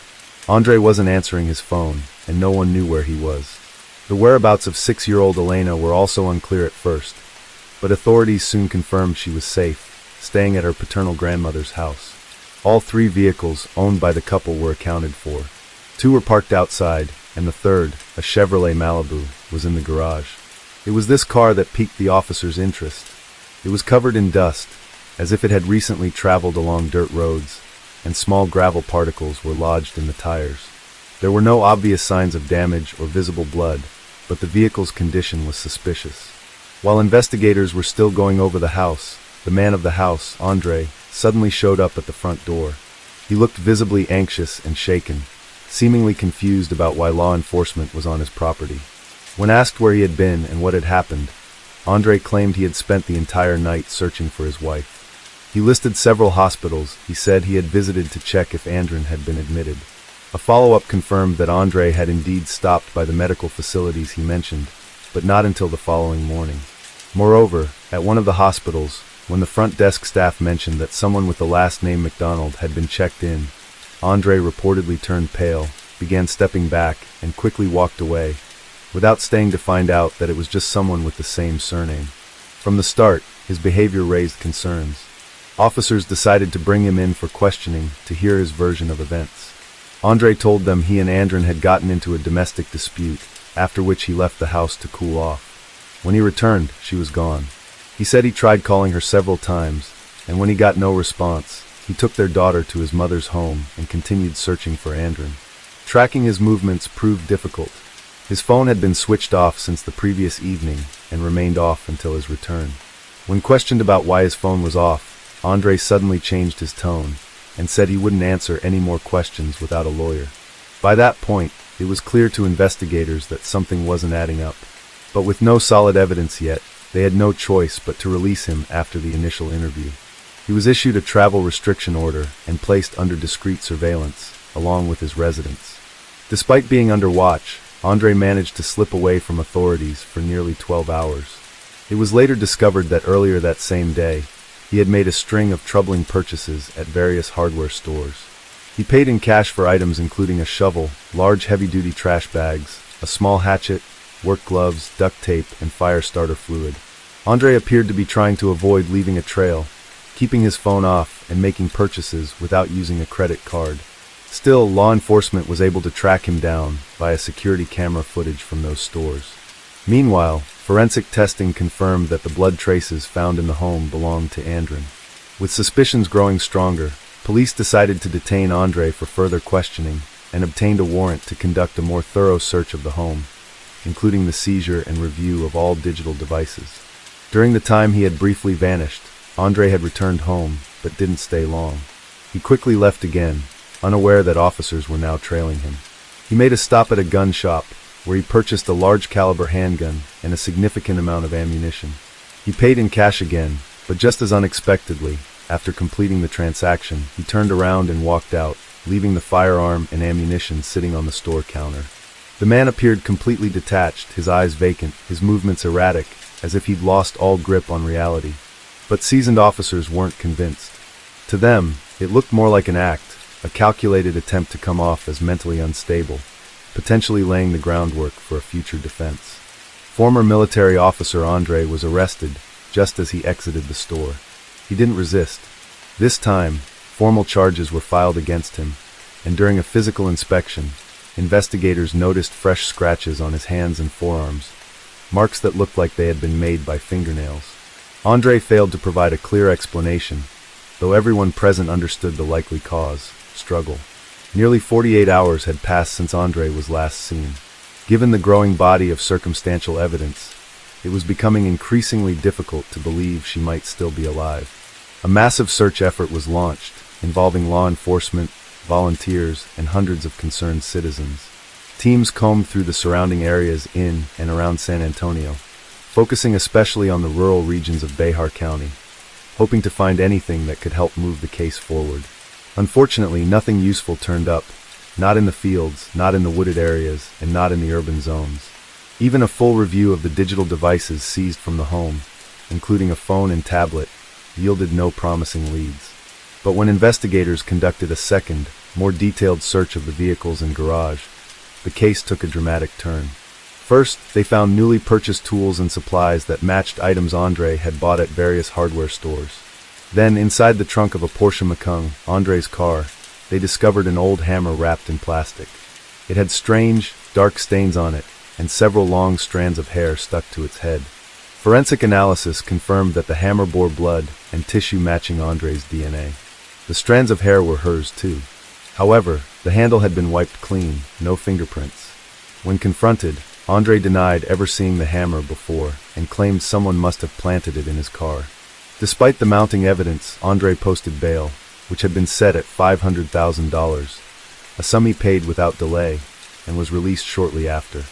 Once back home, he did not participate in the ongoing search efforts. Instead, he continued to assert the same version of events. The two had an argument he left to cool down, and when he came back, Andre was gone. According to him, he had tried to reach her afterward, sending both voice and text messages.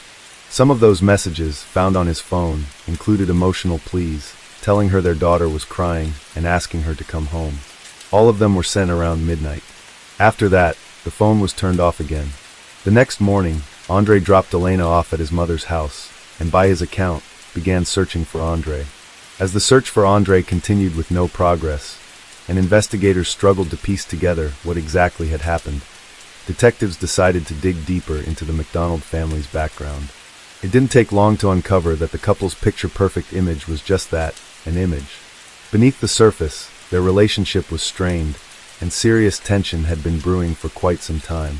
Though they had built a thriving business together, one that was rapidly expanding and bringing in a substantial income, most of the day-to-day operations had been handled by Andre, especially while Andre was serving in the military. Back in 2016, when Andre was stationed in Alabama for 6 months, the emotional distance between them grew. Just before he was set to return, Andre messaged him, saying it would be better if they went their separate ways, and that he didn't need to come back. Upon returning home, Andre learned that during his time away, Andre had been in a relationship with a man named O'Brien, someone she had known since her early days in Jamaica. This man had a reputation as a dangerous figure in the local criminal underworld. The two reconnected during one of Andre's visits to the island, and their relationship reignited. He began traveling to Texas to visit her, and the two decided they wanted to be together. The couple filed for divorce. Under Texas law, their assets and business would have to be divided equally, a point of serious contention for both. Andre believed she deserved a larger share since she had been the one managing the operations, while Andre insisted everything was his, as he had funded the initial startup. About 6 months later, the divorce proceedings were paused. It seemed the couple had reconciled, choosing to give their marriage another try for the sake of their young daughter. But despite the outward signs of stability, tensions lingered. Caroline, Andre's closest friend, and the first to raise the alarm after her disappearance, told investigators that Andre had always been controlling and manipulative. He believed the business, the home, and even Andre herself belonged to him, reasoning that he had brought her to the U.S., helped her obtain citizenship, paid for her college education, and financed the launch of their first care facility. Not long before she vanished, Andre confided in Caroline, saying, "If anything ever happens to me, just know it was Andre." Andre had long opposed Andre's trips back to Jamaica, knowing she would meet with her former lover.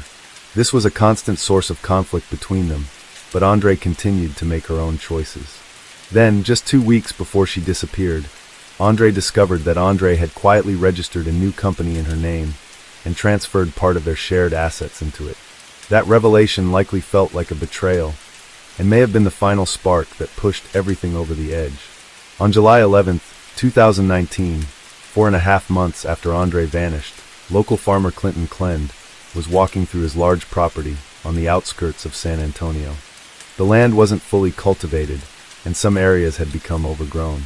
Clinton was surveying the grounds, preparing for future maintenance, when he suddenly caught a strong, unpleasant odor, something unmistakably linked to decomposition. Assuming it was a dead animal, he followed the scent, planning to bury or remove whatever he found. In the tall grass, he first noticed a skull and bones that appeared to belong to a cow. Scattered branches were nearby, but beneath them, he discovered the true source of the odor, a nearly fully decomposed human body. Clinton immediately contacted law enforcement. The remains were recovered and transported to the lab for analysis. The body was unclothed, and aside from confirming it was a woman, there wasn't much else investigators could initially determine. Still, given the timing and location, many suspected this was the missing Andre MacDonald. DNA testing soon confirmed those suspicions. However, due to the advanced state of decomposition, the medical examiner couldn't conclusively identify a cause of passing. Pathologists did note trauma to the jawbone and a fracture at the base of the skull, injuries consistent with being struck by the same hammer previously found in Andre's car. There was another disturbing detail. Much of the woman's hair was missing. At first, this raised eyebrows, but when examiners noticed partial burns on her right hand, they concluded someone had attempted to destroy the body by fire, likely to eliminate evidence. With this discovery, Andre was formally charged with the crime and taken back into custody. Interestingly, the area where the remains were found had already been searched multiple times by both law enforcement and volunteers. But the specific spot was located on private property, behind a fence, about 60 feet from the road, off limits without a warrant, which is why it hadn't been searched earlier. When Andre was informed that Andre's remains had been found, and that the evidence suggested she had suffered blunt force trauma, he suddenly changed his approach. He told investigators he was ready to tell the full story, in exchange for a lighter sentence. After consulting with his attorney, Andre presented a new narrative, portraying himself as a victim of circumstances. He spoke of his wife's infidelity, her efforts to take over their business and run it with her new partner, and most importantly, his fear that she would take their daughter away from him in the event of a divorce. According to Andre had recently brought up the idea of ending their marriage again, and had allegedly threatened to leave him with nothing and take Elena with her. That evening, they had a heated argument. He claimed that Andre became aggressive and started hitting him, forcing him to defend himself. During the struggle, he said she sustained a minor cut. Andre admitted to pushing her, saying she fell, and that he then kicked her multiple times and stepped on her chest to prevent her from getting back up. At that moment, Andre heard footsteps in the hallway and the voice of his daughter Elena calling out for her mom. Panicking, he rushed out of the room before Elena could enter, scooped her up, carried her back to her room, and told her that mom would come check on her later. Andre insisted that when he left the room, Andre was still alive, lying on the floor and only slightly injured.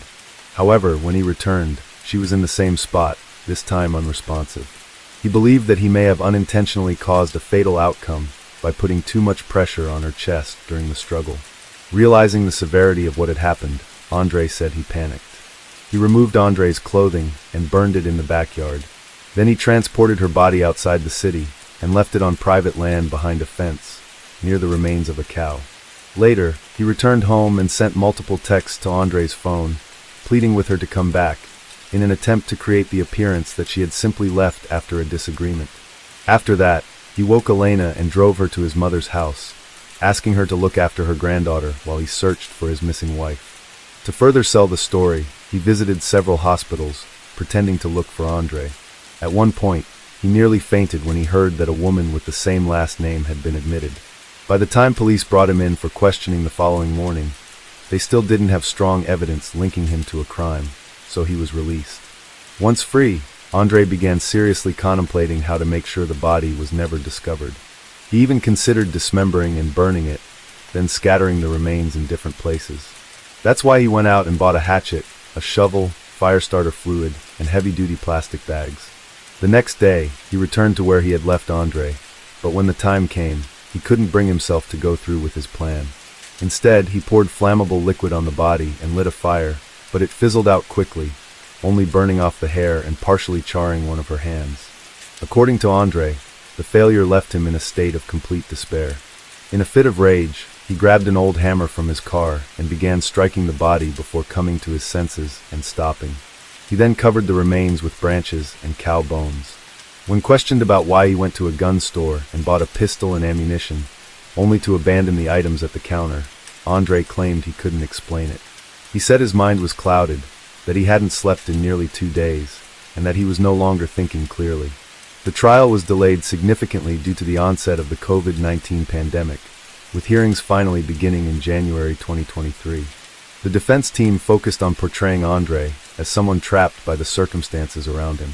His attorneys argued that Andre and her romantic partner were allegedly conspiring to remove Andre from the picture entirely, so they wouldn't have to split assets during the divorce. Andre McDonald's detailed account of what happened to his wife could never be fully verified due to the advanced state of decomposition in which her body was found. Forensic specialists were unable to determine an exact cause of death, or even confirm whether the injuries had been inflicted while Andre was still alive, or if, as the defendant claimed, he had struck the body with a hammer after she had already passed. What was clear, however, was that for 5 months Andre had remained silent, hoping to cover up the crime and avoid responsibility. In February 2023, to the shock of many, Andre McDonald was acquitted of first-degree charges. Instead, the jury found him guilty of manslaughter and evidence tampering. He was sentenced to 25 years in prison, with the possibility of parole after 15. Full custody of Elena was awarded to her maternal grandmother. In a striking development later that same year, Andre's father, Everton McDonald, was put on trial in Jamaica for the crime of his third wife, Hannah Hamilton. Even more disturbingly, this new investigation brought attention to the suspicious death of his first wife, Camilla, an incident that had long been brushed aside. Authorities now believe that Everton may have been involved in her passing as well. If convicted, he could face life behind bars. This chilling twist raised the possibility that Andre may not have been the first in his family to commit such a serious act, suggesting a legacy of violence that spanned generations. Case 5. Scientists agree that aggressive behavior in teens isn't something they're born with or inherit. It's shaped by their surroundings, the way they're raised, and the quality of their relationships with adults. This doesn't apply to diagnosed mental health conditions, but it's crucial to remember that every person, no matter their age, needs love, support, care, and understanding. Emotional and physical mistreatment can sometimes push someone to a very dark place, even turn them into someone capable of terrifying actions. The case of the Hollowell family is unusually complex and far from typical in every way. At first glance, they seemed like an average household, nothing out of the ordinary. Their co-workers and neighbors couldn't say a bad word about them. But somehow, trouble seemed to follow them. Strange, sometimes downright disturbing. Things happened around this family. When the mother was found lifeless in their home under chilling and suspicious circumstances, attention quickly turned to her sons. As detectives dug deeper into the case, they began to uncover a string of unsettling family secrets, the kind that painted a very different picture of the quiet, seemingly normal life the Hollowells had appeared to lead. For several generations, the Hollowell family lived in a small town in Marin County, nestled in the southwestern part of California. They weren't wealthy by any means, but they did own a spacious 2-story home in the unincorporated community of Inverness, right along the scenic shores of Lake Cedro. The property had been in the family since the mid-1950s, meaning 3 generations had lived under that same roof. It's worth noting that only about 15 homes sat along that lake, and the residents had lived side by side for many years. This created a tight-knit, close community where everyone knew each other well. Crime was virtually non-existent, and strangers were a rare sight. The area was surrounded by lush greenery, making it feel almost like a hidden paradise. In 1965, after many years of unsuccessful attempts to become parents, the Hollowell couple made the decision to adopt a baby girl whose biological parents had given up their rights. She was just 3 months old when they brought her home and gave her the name Denise. From that moment on, she became the center of their universe. She was raised in an environment full of love and care, received a strong education, and had the freedom to pursue her biggest passion, extreme sports. At the age of 20, still a college student, Denise got married for the first time to a fellow student named Richard. The two shared a love for skydiving, and in fact, on the day of their wedding, the couple and their witnesses did a group jump. During freefall, Denise and Richard exchanged rings midair, but the excitement of their adventurous lifestyle couldn't hold their relationship together. Like many young couples, they simply weren't ready for the realities of married life, the everyday struggles and compromises. They divorced 2 years after their wedding and eventually lost all contact with each other. In 1998, at 33, Denise got married for the second time. This time, her partner was Benjamin, who was nearly a decade older. The couple hoped to start a family, but Denise was diagnosed with health complications that made pregnancy impossible. Rather than give up on becoming parents, they took a less traditional route. Inspired by Hollywood star Angelina Jolie in 2006, the then 41-year-old Denise and 51-year-old Benjamin adopted a boy named Carlos. He had just turned 4, was originally from Guatemala, and the adoption process had been both costly and challenging. A year later, they adopted another boy, Angel, from Honduras. Another complicated, expensive process that demanded a lot from the couple emotionally and financially. Despite now having 2 sons, Denise and Benjamin's marriage continued to strain. In 2012, they made the decision to separate. After the divorce, the boys remained with Denise, while Benjamin moved to another state. He never stayed in touch and showed no further interest in the boys' lives. By the time Denise's adoptive parents had passed, she inherited the lakefront home on Lake Cedro and made the decision to move there with her sons. She worked as a middle school teacher in Marin County, a modest job that didn't bring in much money, but it seemed to be enough to get by. People who knew her described her as educated, intelligent, and non-confrontational. She was respected at work, and neighbors had nothing negative to say about her. Raising 2 adopted sons on her own proved to be incredibly difficult for Denise. Without a father figure in the picture, the boys began to spiral, and she struggled to keep them in line. Angel, in particular, caused the most concern. Even in elementary school, he refused to follow rules or listen to authority. He often had explosive outbursts and episodes of intense aggression. This wasn't typical mischief or rebellion. Angel would lash out at other students, and his behavior was sometimes so extreme that it posed a real danger to both himself and others. Carlos had his own issues, though his behavior was less overt. He was more withdrawn and didn't pick fights openly, but if he sensed a confrontation coming, he wouldn't hesitate to throw the first punch. Carlos struggled to make connections with peers and had very few friends, but he found some solace in athletic activities. The brothers never got along. Despite growing up in the same home for years, they didn't bond. In fact, they were openly hostile toward each other. Their fights were brutal and frequent, and it was clear they harbored deep resentment. Still, Denise didn't seem to view this as a serious problem. She never sought outside help or involved any professionals. By the time Angel was around 9 or 10 years old, things had taken a turn for the worse. He began skipping school regularly, and teachers reported repeated incidents of aggression. He also started stealing. Around the same time, he ran away from home for the first time, disappearing for several days before returning. After that, it became a pattern. He would vanish for days at a time and stopped attending school altogether. In September 2016, officials from Child Welfare Services paid a visit to the Hollowell residence following ongoing complaints from teachers about the boy's behavior and Angel's repeated disappearances. Their goal was to check on the home environment and speak with the family directly, but what they found was unsettling. Denise was home with the boys and clearly wasn't expecting any visitors. Still, she allowed the protection worker inside, as she had no legal reason to deny them entry. One of the first things that stood out was the condition of the windows. The lower floor windows were partially covered from the inside with cardboard, making it impossible to see what was going on inside from the outside. Inside the house where Denise lived with her 2 sons, something felt off from the very beginning. There were no signs of typical hobbies or pastimes one might expect. No toys, no bikes, no rollerblades. The place was almost barren, with only the most basic furniture, all of it left over from her late parents. The kitchen had an old refrigerator and a worn-out washing machine. Denise had a bed in her own room, but her sons were sleeping on inflatable mattresses tossed directly onto the floor. The most shocking discovery, however, came when officials inspected Angel's room.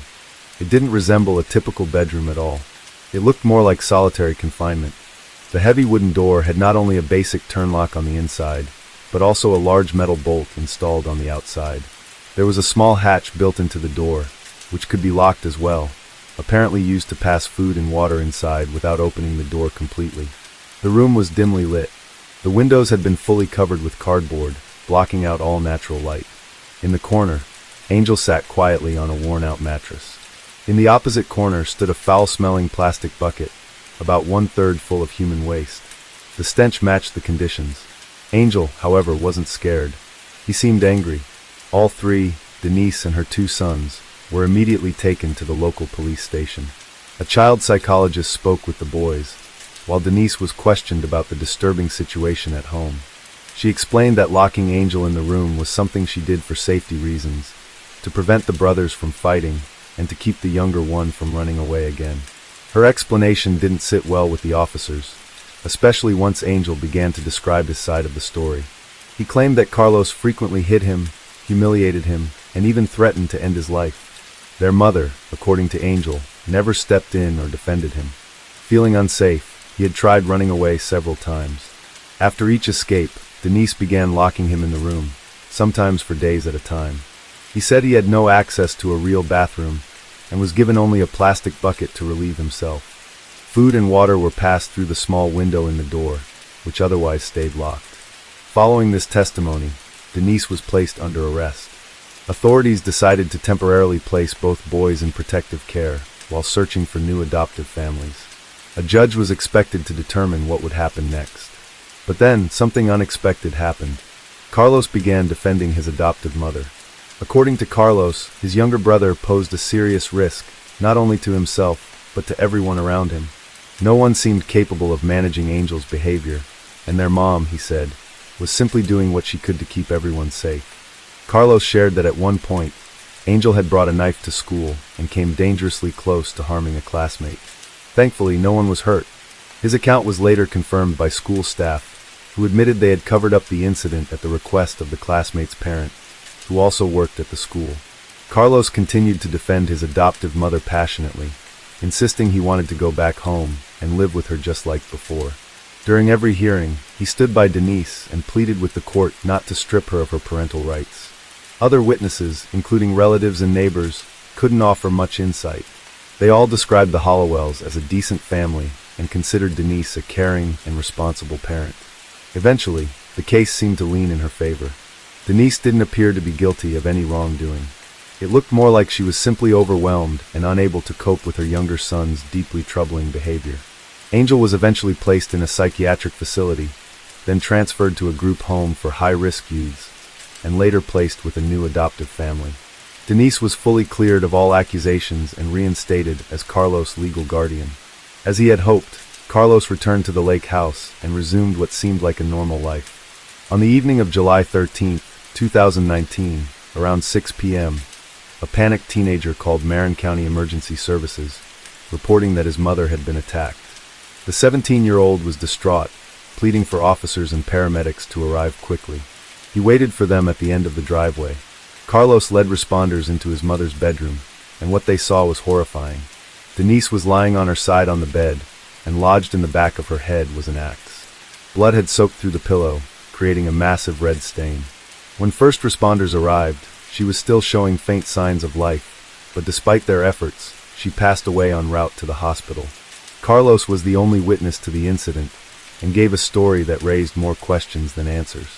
He claimed that earlier that day, he and his mom had attended a relative's funeral in a neighboring town, followed by a memorial meal. They returned home around 4:30 p.m., both exhausted, and decided to lie down for a rest. Carlos said he quickly fell asleep. About an hour later, around 6 o'clock p.m., he woke up to strange noises and the sound of the dogs barking. Looking out the window, he noticed that the gate to the dog run was open, and their dogs were running loose in the yard. Concerned, he went to check on his mom, and that's when he discovered the horrifying scene. He immediately contacted emergency services, hoping she could still be helped. When investigators asked Carlos who might have had a reason to hurt his mother, he didn't hesitate. He named Angel. According to him, only his younger brother harbored enough anger and resentment toward Denise to actually want to harm her. Carlos also admitted that he believed Angel was capable of hurting him too, but for some unknown reason, didn't follow through. He added that he no longer felt safe and feared what might happen next. After speaking with Carlos, authorities moved quickly to locate and question Angel, who was now considered the primary suspect, but that proved to be more difficult than expected. No one seemed to know where the 15-year-old was. Since being removed from the Hollowell household by Child Welfare Services, Angel had cycled through several foster homes, but never managed to settle anywhere. He struggled with social interaction, couldn't get along with others, displayed ongoing aggression, and frequently ran away. About a year before the incident, Angel had run away from yet another foster home, and this time he completely vanished. His whereabouts remained unknown, and now investigators feared he may have returned to carry out an act of revenge against the woman with whom he had always had a difficult and volatile relationship. There were a number of troubling details at the scene that seemed to support that theory. There were no signs of forced entry. Angel had always gotten along better with the dogs than with people, so it wasn't surprising that they didn't raise alarm. The weapon used in the attack, an axe, was taken from the backyard.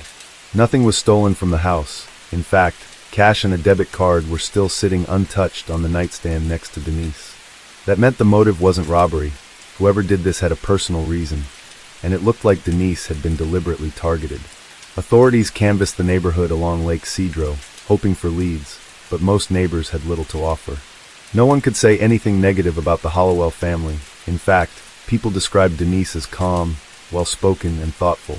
While she and the boys hadn't lived there long, her late parents had been familiar faces in the community. But then, some residents began to recall strange and troubling events that started shortly after Denise and her sons moved into the lake house. Local pets had begun disappearing, first a few cats, then dogs. Some of these animals were later found in remote corners of the area, badly mutilated. At first, folks chalked it up to wild animal attacks, but the condition of the remains suggested otherwise. It was too intentional, too gruesome. People began to fear that someone, possibly a disturbed individual, was behind it, and whoever it was, they seemed to be operating frighteningly close to home. Soon after the initial wave of missing pets, things in the area escalated. Residents began reporting the disappearance of young livestock, baby goats, foals, and other small animals. When these animals were found, the scene was deeply disturbing. Many had suffered what appeared to be intentional harm, deep slashes, torn wounds, and in some cases, severe disfigurement. Their eyes had been damaged, and the injuries suggested deliberate cruelty. Several locals reported these incidents to law enforcement, but it seemed like the cases weren't prioritized. Officers appeared to have more pressing matters than investigating harm to animals and missing pets. Interestingly, no one ever connected these gruesome acts with the Hollowell family. In fact, Denise and her sons had even helped search for some of the missing pets. She spoke with neighbors regularly, though she wasn't particularly close with anyone, and rarely had visitors at her home. Most people didn't know much about what was going on behind closed doors. Many weren't even aware that Angel had been placed with a different adoptive family. They assumed he had gone to live with relatives in town, just like Carlos had during a previous stretch. The detail about Carlos having lived elsewhere for a time caught the attention of investigators. They decided to dig deeper and reached out to the relatives who had taken him in, hoping to understand what led to that arrangement. As it turned out, Carlos had also experienced serious behavioral challenges, though most people around him had no idea. At 14, he started drinking alcohol and experimenting with various banned substances. His behavior became erratic and volatile. He would lash out, even toward his mother and younger brother. Denise eventually sought professional help. That's when Carlos was diagnosed with bipolar disorder and signs of obsessive-compulsive tendencies.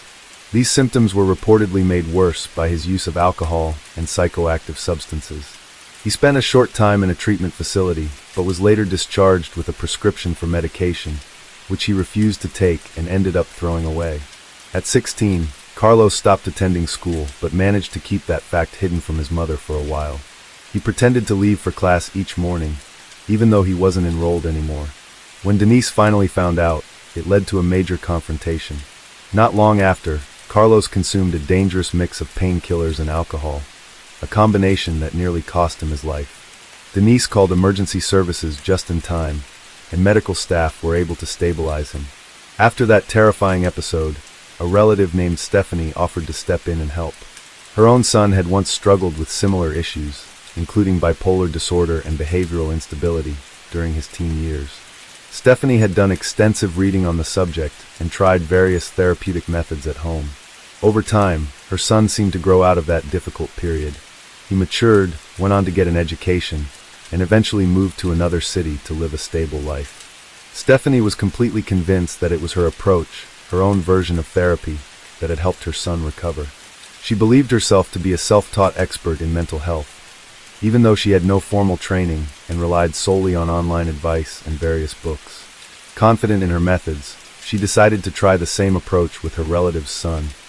and suggested that Carlos move into her home temporarily for what she referred to as treatment. Carlos ended up living at Stephanie's house for about 6 months. During that time, Denise would visit him regularly, and Stephanie conducted what she called therapy sessions. She suggested recording these sessions on tape, so they could later be reviewed and analyzed for progress.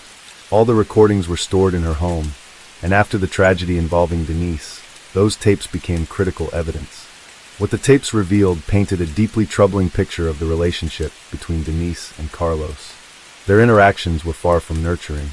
Denise frequently blamed him for everything that had gone wrong in her life. She openly expressed regret over adopting him, calling him names, saying he was unwanted and that no one would ever love him. During this same period, Denise was also facing serious financial hardship. She had lost her teaching job and was scraping by with occasional, unstable side gigs. She began pressuring Carlos to find work and help cover household expenses. At one point, she stopped buying him clothes, claiming she couldn't afford it. Eventually, she even refused to feed him, telling him that if he wanted to eat, he'd have to buy his own food. Things deteriorated further. Denise resorted to verbal abuse, referencing the circumstances of his adoption in cruel terms. She would say things like she and her husband picked him up off the streets, and that without her, he would have already wasted away from hunger or illness in some rundown neighborhood. She made offensive, racially charged comments, reminded him of much the adoption process had cost her, and even demanded that he repay those expenses. Yet, despite all of this, about a month before the tragedy, Carlos expressed a desire to move back in with his adoptive mother. At Stephanie's suggestion, he even made a list of reasons why he wanted to return. One of the top reasons was his hope to repair the relationship. Denise, for her part, supported his goal of going to college. She believed that education was a crucial part of his future, and had promised to help with tuition costs if she could. Stephanie encouraged Denise to install surveillance cameras in several rooms of the house, specifically the areas where she and Carlos interacted most, so that Stephanie could continue monitoring the teen's behavior remotely. The idea sounded strange, but Denise agreed, partly as a precaution. It was clear she didn't fully trust Carlos, and feared that in a moment of anger, he might lose control. Interestingly, those same cameras, along with Denise's phone, mysteriously disappeared from the house. The surveillance system had been deactivated the day before the incident. Carlos claimed he had nothing to do with it. According to him, Denise handled all of that herself. As for the phone, he said he hadn't seen it, and had no idea where it might be. A week before the tragedy, another intense argument broke out between Denise and Carlos, one that escalated into a physical altercation. A neighbor happened to witness the incident and intervened. He warned them that if something like that happened again, he wouldn't hesitate to call the police. After Denise's death, Carlos was immediately considered a person of interest. However, there wasn't enough concrete evidence to formally charge him at that point. Authorities interviewed him, but ultimately released him. At that time, the primary suspect remained his missing brother, Angel. The day after the incident, a local teen, a neighbor and friend of Carlos, stopped by to offer his condolences. They were around the same age and had a casual friendship, but Carlos didn't appear visibly upset. Instead, he told the boy that all he needed to do was make it through the next 3 weeks until his 18th birthday. After that, he said, he'd sell this cursed house of horrors and leave the area for good. His friend was taken aback by both the words and the unnerving calmness with which they were delivered. He shared the exchange with his parents, who in turn contacted the police. This prompted authorities to bring Carlos in for another round of questioning, but he didn't offer any new information. Investigators decided to bring in a dive team to search the lake behind the Hollowell property, suspecting that the missing cameras and Denise's phone may have been dumped there. The lake wasn't especially large, and it didn't take long for them to locate the items. Unfortunately, the cameras were useless.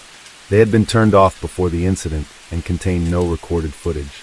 However, the phone told a different story. Data revealed it had been powered down, likely after hitting the water, just 10 minutes before Carlos made the call to emergency services. Even more telling, Denise had been actively messaging a friend on social media only 15 minutes prior to that. This allowed investigators to pinpoint the approximate time of the attack with a high level of accuracy.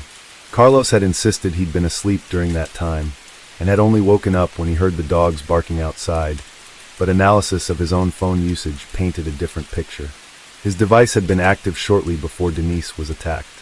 Additionally, a nearby neighbor told police he had seen Carlos outside around 5:30 p.m., walking toward the backyard shed. When confronted with this evidence, including the neighbor's statement, Carlos started to backtrack and became inconsistent in his responses. Eventually, he admitted that he had, in fact, gone outside around that time. He claimed he was splitting firewood behind the house to blow off steam after an argument with his mom. At one point, Carlos said he went back inside the house to get a glass of water. He sat in the kitchen for about 5 minutes, and that's when he heard the dogs barking. He stepped outside, but didn't see anyone who might have let them out. Thinking it might have been his mother, he headed to her bedroom, and that's when he discovered her lying on the bed with an axe embedded in the back of her head. Carlos continued to insist he was innocent, maintaining that his runaway younger brother, Angel, was the real culprit. His attorney built a defense strategy around this version of events. Since there was no physical evidence directly linking Carlos to the crime, and because Angel was still missing, investigators had no choice but to keep him listed as a possible suspect. A major turning point in the case came in early 2020 when authorities finally tracked down Angel. He had been living in another state, held in a juvenile detention facility after being arrested for a break-in. Because he had used a false identity, it had taken time to confirm who he really was. Records showed that at the time of the crime, Angel was already in custody, meaning he couldn't have been involved in what happened to Denise. He was brought back to California to testify in court. On the stand, Angel described his brother as someone deeply troubled, someone who had tormented both him and their adoptive mother. He also claimed Carlos was responsible for the disturbing cases of animal cruelty that had plagued the neighborhood. Faced with mounting evidence and no way to redirect blame, Carlos eventually agreed to a plea deal and admitted responsibility for the crime. However, when pressed on his motive, he struggled to give a clear answer. He simply said he hated his mother, dreamed of selling the house, and wanted to leave everything behind. He said the idea just came to him while chopping firewood. This explanation was used in an attempt to frame the act as unplanned, a spontaneous outburst, rather than premeditated violence. Carlos even claimed he had experienced a temporary mental breakdown, but the fact that the surveillance cameras had been turned off in advance and later removed from the house painted a different picture, one that suggested careful preparation. In March 2021, Carlos was found guilty of the deliberate and intentional killing of his adoptive mother. He was sentenced to life in prison without the possibility of parole. However, because he was a minor at the time of the crime, the court granted him the right to a sentence review in the year 2041. Case 6. Derek Campos Lates was born on November 13, 1991. At the time of the events, he was a 20-year-old young man living with his mother in Wisconsin, United States. When Derek was born, his mother, Shelley, was only 19 years old and still in college. Shelley had no plans to have a child at that moment, and she knew life wouldn't be easy from then on, especially since the man who got her pregnant wanted nothing to do with the baby, leaving her to be a single mother. The following months were filled with anxiety and nervousness for Shelley, as she had no idea how she would support the child she was expecting. However, when Derek was born, she held him in her arms, looked at him, and felt a sense of peace. She said that from that moment on, she would do everything to ensure her son had a good life. Shelley faced many challenges as a mother, but she always tried to do her best. When Derek was just 7 weeks old, he became ill and started crying nonstop. After taking him to the hospital, doctors found that he had respiratory issues caused by severe pneumonia.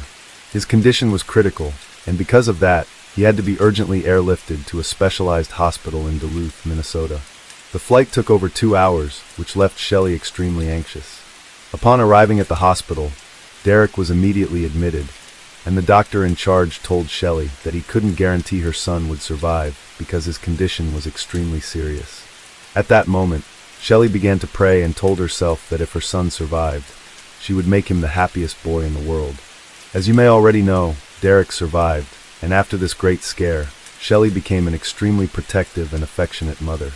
According to people close to her, Shelley gave Derek almost everything he asked for and indulged all of his wishes.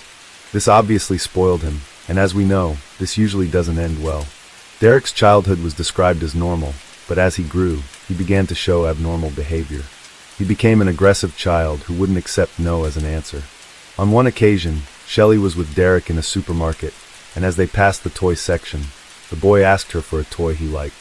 However, That day Shelley was counting her money and told her son that she couldn't buy the toy, but promised they would come back another day to get it. Upon hearing this, Derek became furious. He then grabbed the toy he wanted and broke it. Next, he picked up another toy identical to the one he had broken and told his mother that if she didn't buy it, he would break that one too. Shelley ended up giving in to her son's demand and later said she had never seen Derek like that, with eyes full of hatred. As the years went by, Derek continued to display abnormal behavior. Unlike other children, when he ate, he didn't like to touch his food, not even when it was pizza fries or a sandwich. He would only eat with a fork and knife. He also didn't like to play with other children, and on some occasions, he even assaulted kids who tried to approach him to play. Even the way he played with his toys was unusual. Derek would line up all his toys in front of him in a very organized manner. Then he would step back a few meters and observe them for a while. He would only touch them again to put them away. Derek also didn't interact much with other adults besides his mother. On one occasion, a friend of Shelley's visited her at home, and she tried to talk to Derek, but the boy just ignored her with an annoyed look on his face. This same friend had brought her son, a boy almost the same age as Derek. The boy tried to play with Derek, but Derek didn't want to play with him. When the boy grabbed one of the toys that were lined up, Derek pushed him and then started hitting him. Shelley and her friend saw the scene and quickly restrained Derek, who even tried to bite his own mother. A few years later, when Derek was around 7 or 8 years old, Shelley met a man named Robert with whom she started a relationship. One day, Robert went to Shelley's house to meet Derek, and the meeting between the two was described as very strange. Robert was known for being a playful man, and he tried to play with Derek, but the boy completely ignored him. Although at that moment, Robert realized that Derek wasn't a normal child, he still kept trying to interact with him. At one point, Robert started playing with the boy's hair, looking at his scalp as if he were searching for something. When Shelley saw this, she questioned Robert about what he was doing, and Robert replied with a smile that he was just looking for the number 666. Shelley didn't fully understand and was a bit confused, so Robert told her to relax because he was just joking. Later on, Shelley understood what Robert was referring to. The relationship between Robert and Shelley developed, and eventually they decided to get married. After they married, they moved in together, and Robert started taking care of Derek as if he were his own son. Before that, Shelley had not set any limits for her son, and Derek basically did whatever he wanted. Robert knew that this was extremely harmful for a child, and since he had become part of the family, he thought it would be better to intervene. Robert began setting limits and establishing rules for Derek, something the boy was not at all accustomed to. On the first Christmas they spent together, Robert woke up early, arranged the presents under the tree, made a big breakfast, and waited for Shelley and Derek to wake up so they could enjoy everything he had prepared. However, as soon as Shelley and Derek woke up, Derek ran straight to the tree to open his Christmas presents. Shelley had promised her son that she would give him a video game, so Derek could hardly wait to enjoy this gift. But now the house had rules, and Robert told Derek that he could only open the presents if he had breakfast. Robert wanted that Christmas to be special, as it was the first Christmas he, Shelley, and Derek spent together. He wanted everyone to sit at the table and enjoy the big breakfast he had prepared, talking, as families usually do. Obviously, Derek didn't accept this and told Robert that he wasn't hungry and wanted to open the presents first. Robert stood firm and said that wouldn't be possible, and if Derek didn't eat breakfast, he wouldn't be allowed to open any presents that day. This was the kind of behavior Shelley had never shown. She didn't intervene, just watched. She knew that what Robert was doing was the best for Derek's upbringing. Derek sat at the table, but just stared at the food and didn't eat anything. Robert continued to tell the boy that he could only open the presents if he ate. A few minutes later, Robert and Shelley finished eating, but Derek didn't touch his plate. The two got up from the table and started cleaning up, leaving only Derek's plate. Hours went by, and night came, with Derek still sitting there, not eating and not opening the presents. Seeing that her son wasn't going to eat anything, Shelley told him to go to bed. The next day, when Robert left early for work, Shelley, taking advantage of the fact that her husband wasn't home, decided to give in to her son's tantrum and gave him the present she had bought for him. As soon as Derek opened the gift, he saw it was a video game, but he didn't thank her, not even showing any reaction. Instead of playing and enjoying his gift, he simply picked it up, climbed onto the couch, and threw it with all his strength, breaking the device. After that, Derek slowly walked back to his room, as if he wasn't at all concerned about any possible consequences. Shelley was very shaken and began to cry. When she calmed down, she took the device, put it back in the box, and went back to the store where she had bought it. She told one of the employees that there had been a problem during the transport, and the device wasn't working. That way, Shelley got a new video game, and when she returned home, she gave it to Derek, who didn't break it this time. Robert never knew about this. Some people who followed the case said that Shelley did this because she loved her son, but also because she was very afraid of him. When Derek became a teenager, his behavior worsened, and things at the family home became increasingly unbearable. Derek only wanted to stay locked in his room, and every time Robert tried to reach out to him, Derek would argue, shout, and curse. The two never physically fought, but the arguments were so intense that it seemed like things could get out of control at any moment. Shelley was completely lost in all of this. She watched each argument and felt powerless. Shelley was very sad about everything. She loved both her son and her husband, and she felt that at any moment this would lead to the end of the family. At first, Shelley didn't intervene, but later she started trying to calm things down, though most of the time she sided with Derek, even when he was completely wrong. This caused her marriage with Robert to deteriorate, until it reached a point where Robert couldn't take it anymore. He asked for a divorce and left the house. As time went by, Derek's behavior didn't change. He didn't make friends, didn't like interacting with anyone, and just wanted to stay home in his room. Shelley then decided to take her son to a psychologist to see if the professional could help in any way. The psychologist who evaluated Derek concluded that he was suffering from depression and prescribed a treatment that Derek followed for a short period of time. In 2009, just before Derek turned 18, he met a girl named Macy, who was 16 at the time. Macy was very different from Derek. She was extroverted, lively, had many friends, loved going out. She was the complete opposite of him. Still, the two got along well and began dating. Derek even changed his behavior after he started dating Macy. He began to smile, was affectionate with his girlfriend, became more communicative, and even started following some rules at home. He even told Macy that he loved her, something he had never said to his mother. Every time Shelley told her son that she loved him, he would just remain silent and not respond. Shelley was very happy about her son's relationship to her. Macy completed Derek, filling what was missing in him. Shelley believed that her son would finally act like a normal person and live a normal life, but she was completely mistaken. In the first year of their relationship, Derek told his mother that Macy was pregnant. Shelley was very happy with the news, even though the couple was very young and had no structure to raise a child. She even suggested to her son that Macy move in with them. At that time, neither Derek nor Macy had finished high school yet. They also didn't have jobs. As a result, Macy accepted her mother-in-law's invitation and moved in with Derek. At first, everything went well. The family seemed very united, and they even adopted a Labrador dog named Lucy. The following year, in 2010, Derek graduated from high school and his son with Macy was born. They named the boy Gabriel, who was born healthy and was warmly welcomed by the family. Macy still had to complete her last year of high school, and when she returned to school after having the baby, Derek took care of their son most of the time. Derek was considered a great father. He was attentive, affectionate, and very loving with Gabriel.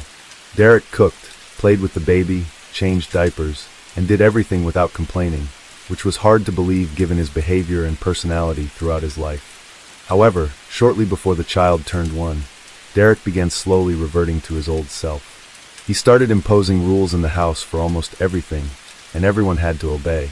This included cleanliness, organization, mealtimes, TV time, and many other things. Everything had to be done as Derek ordered.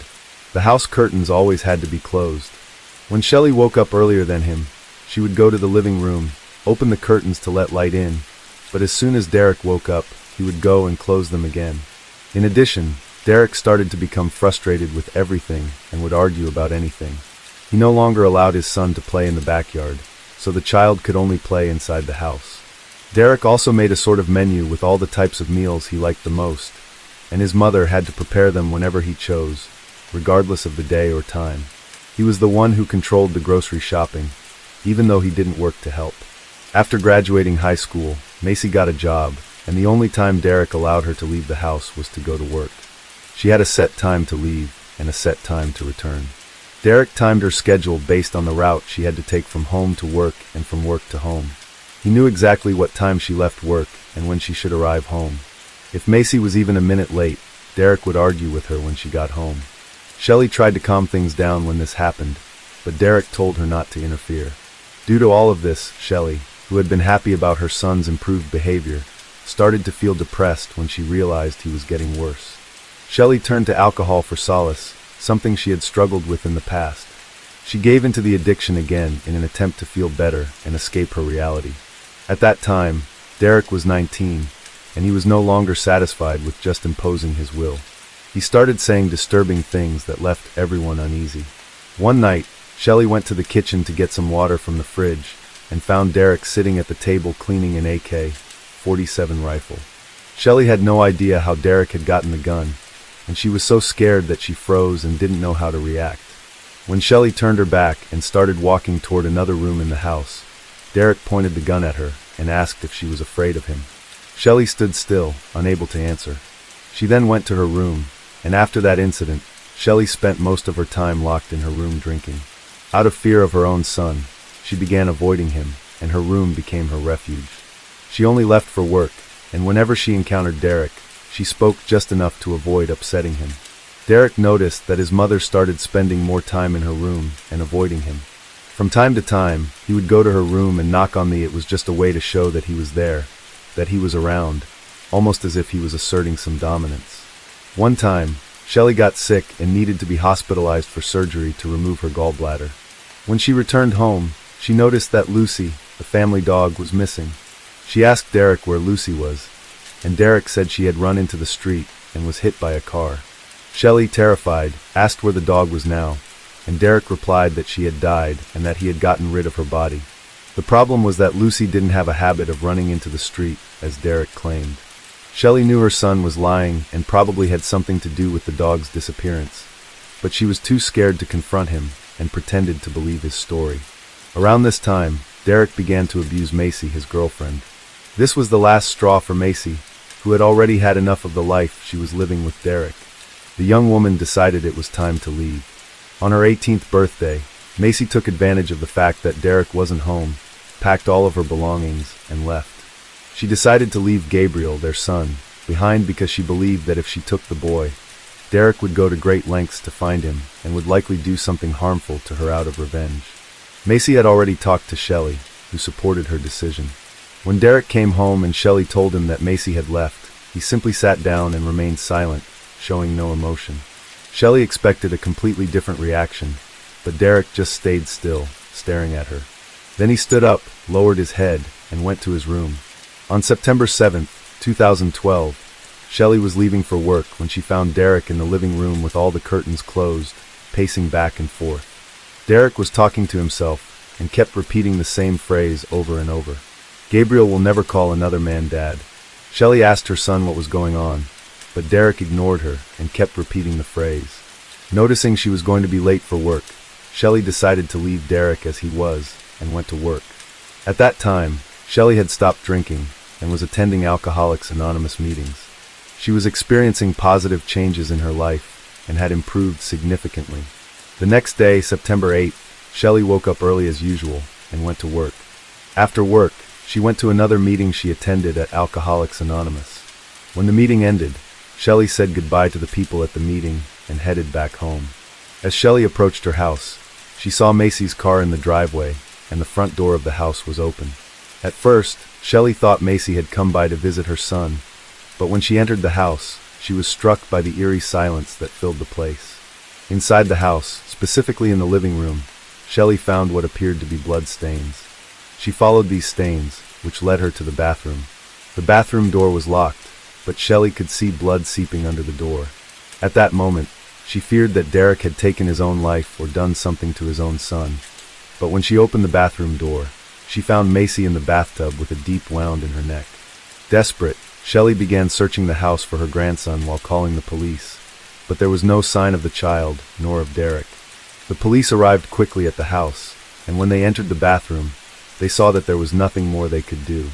Macy was already dead.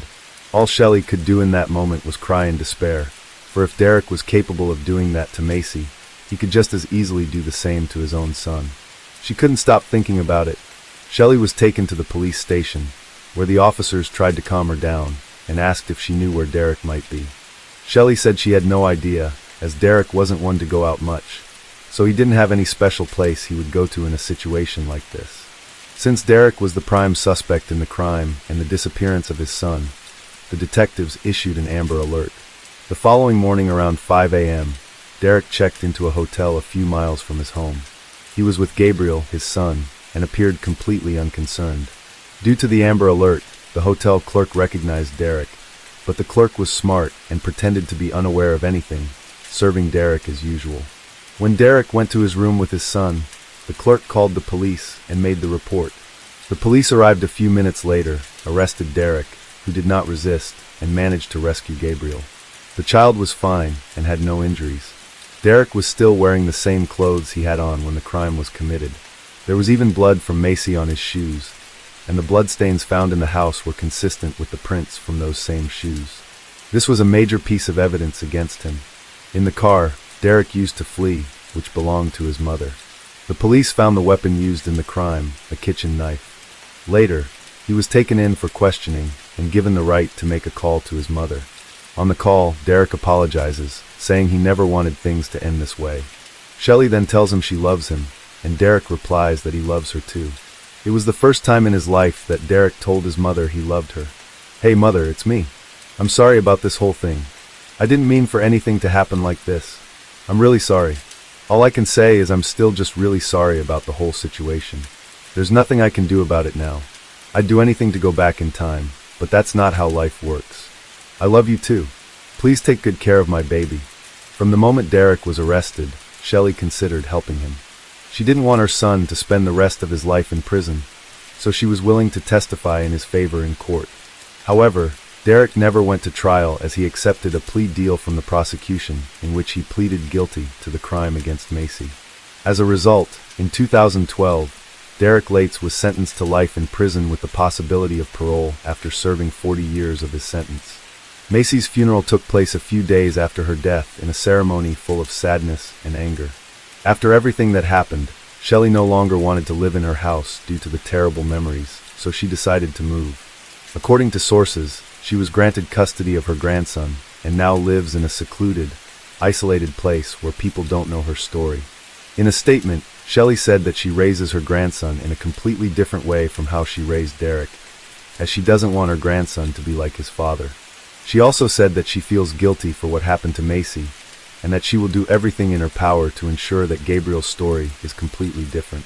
I couldn't find information on whether Shelley takes her grandson to visit his father in prison, but what is known is that Derek is in a maximum security prison in the state of Wisconsin, and will likely only leave there when he is elderly. Case 7. On June 24, 2007, the wrestling world woke up to a tragedy that would forever change its history. Chris Benoit, the former WWE World Heavyweight Champion, was now a part of one of the most horrifying events in wrestling history. In a shocking turn of events, Benoit, his wife Nancy, and their son Daniel were found dead in their Fayetteville, Georgia home. What seemed like an ordinary tragedy quickly turned into something much darker, a triple homicide followed by Benoit's own suicide. This wasn't the man fans knew and loved, this was something else. But why? What would drive a hero to commit such a horrific act? Today we're taking a look into the details of that weekend, and what caused a WWE hero to commit a murder-suicide. Benoit was known as a devoted family man, especially by those closest to him. To the wrestling world, though, he was a powerhouse, one of the biggest names in the sport. At 40 years old, he was on the rise, taking on fight after fight. The rabid Wolverine was especially beloved in his home country of Canada, where it seemed he could balance his brutal in-ring persona with being the perfect father at home. Wrestling icon Chris Jericho once said, "Chris was always very much a great father, very much about his family." But Benoit had a demanding life. In wrestling, careers are often shorter than in other fields, a reality driven by the dangerous nature of the sport.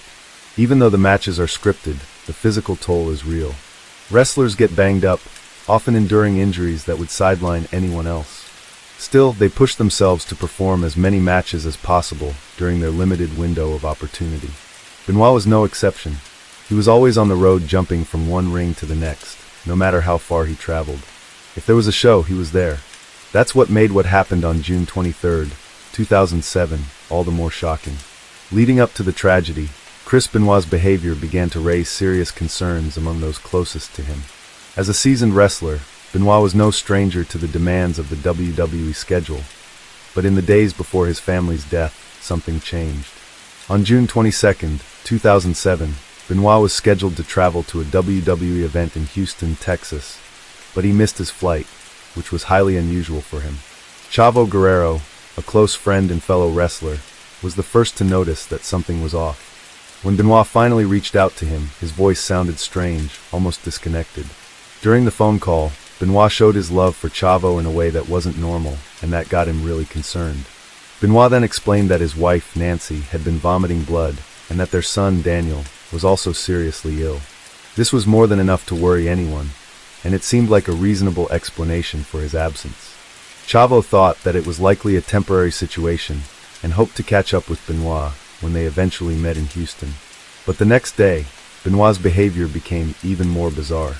He left a series of odd voicemails for Chavo, apologizing for missing the show, but assuring him that he would catch the next flight to Houston. The voicemail didn't sound like Benoit, though. His tone was off, and his words seemed somewhat erratic. He also mentioned that he would be in Houston by 8 a.m., which was inconsistent with the time he would have needed to make the flight.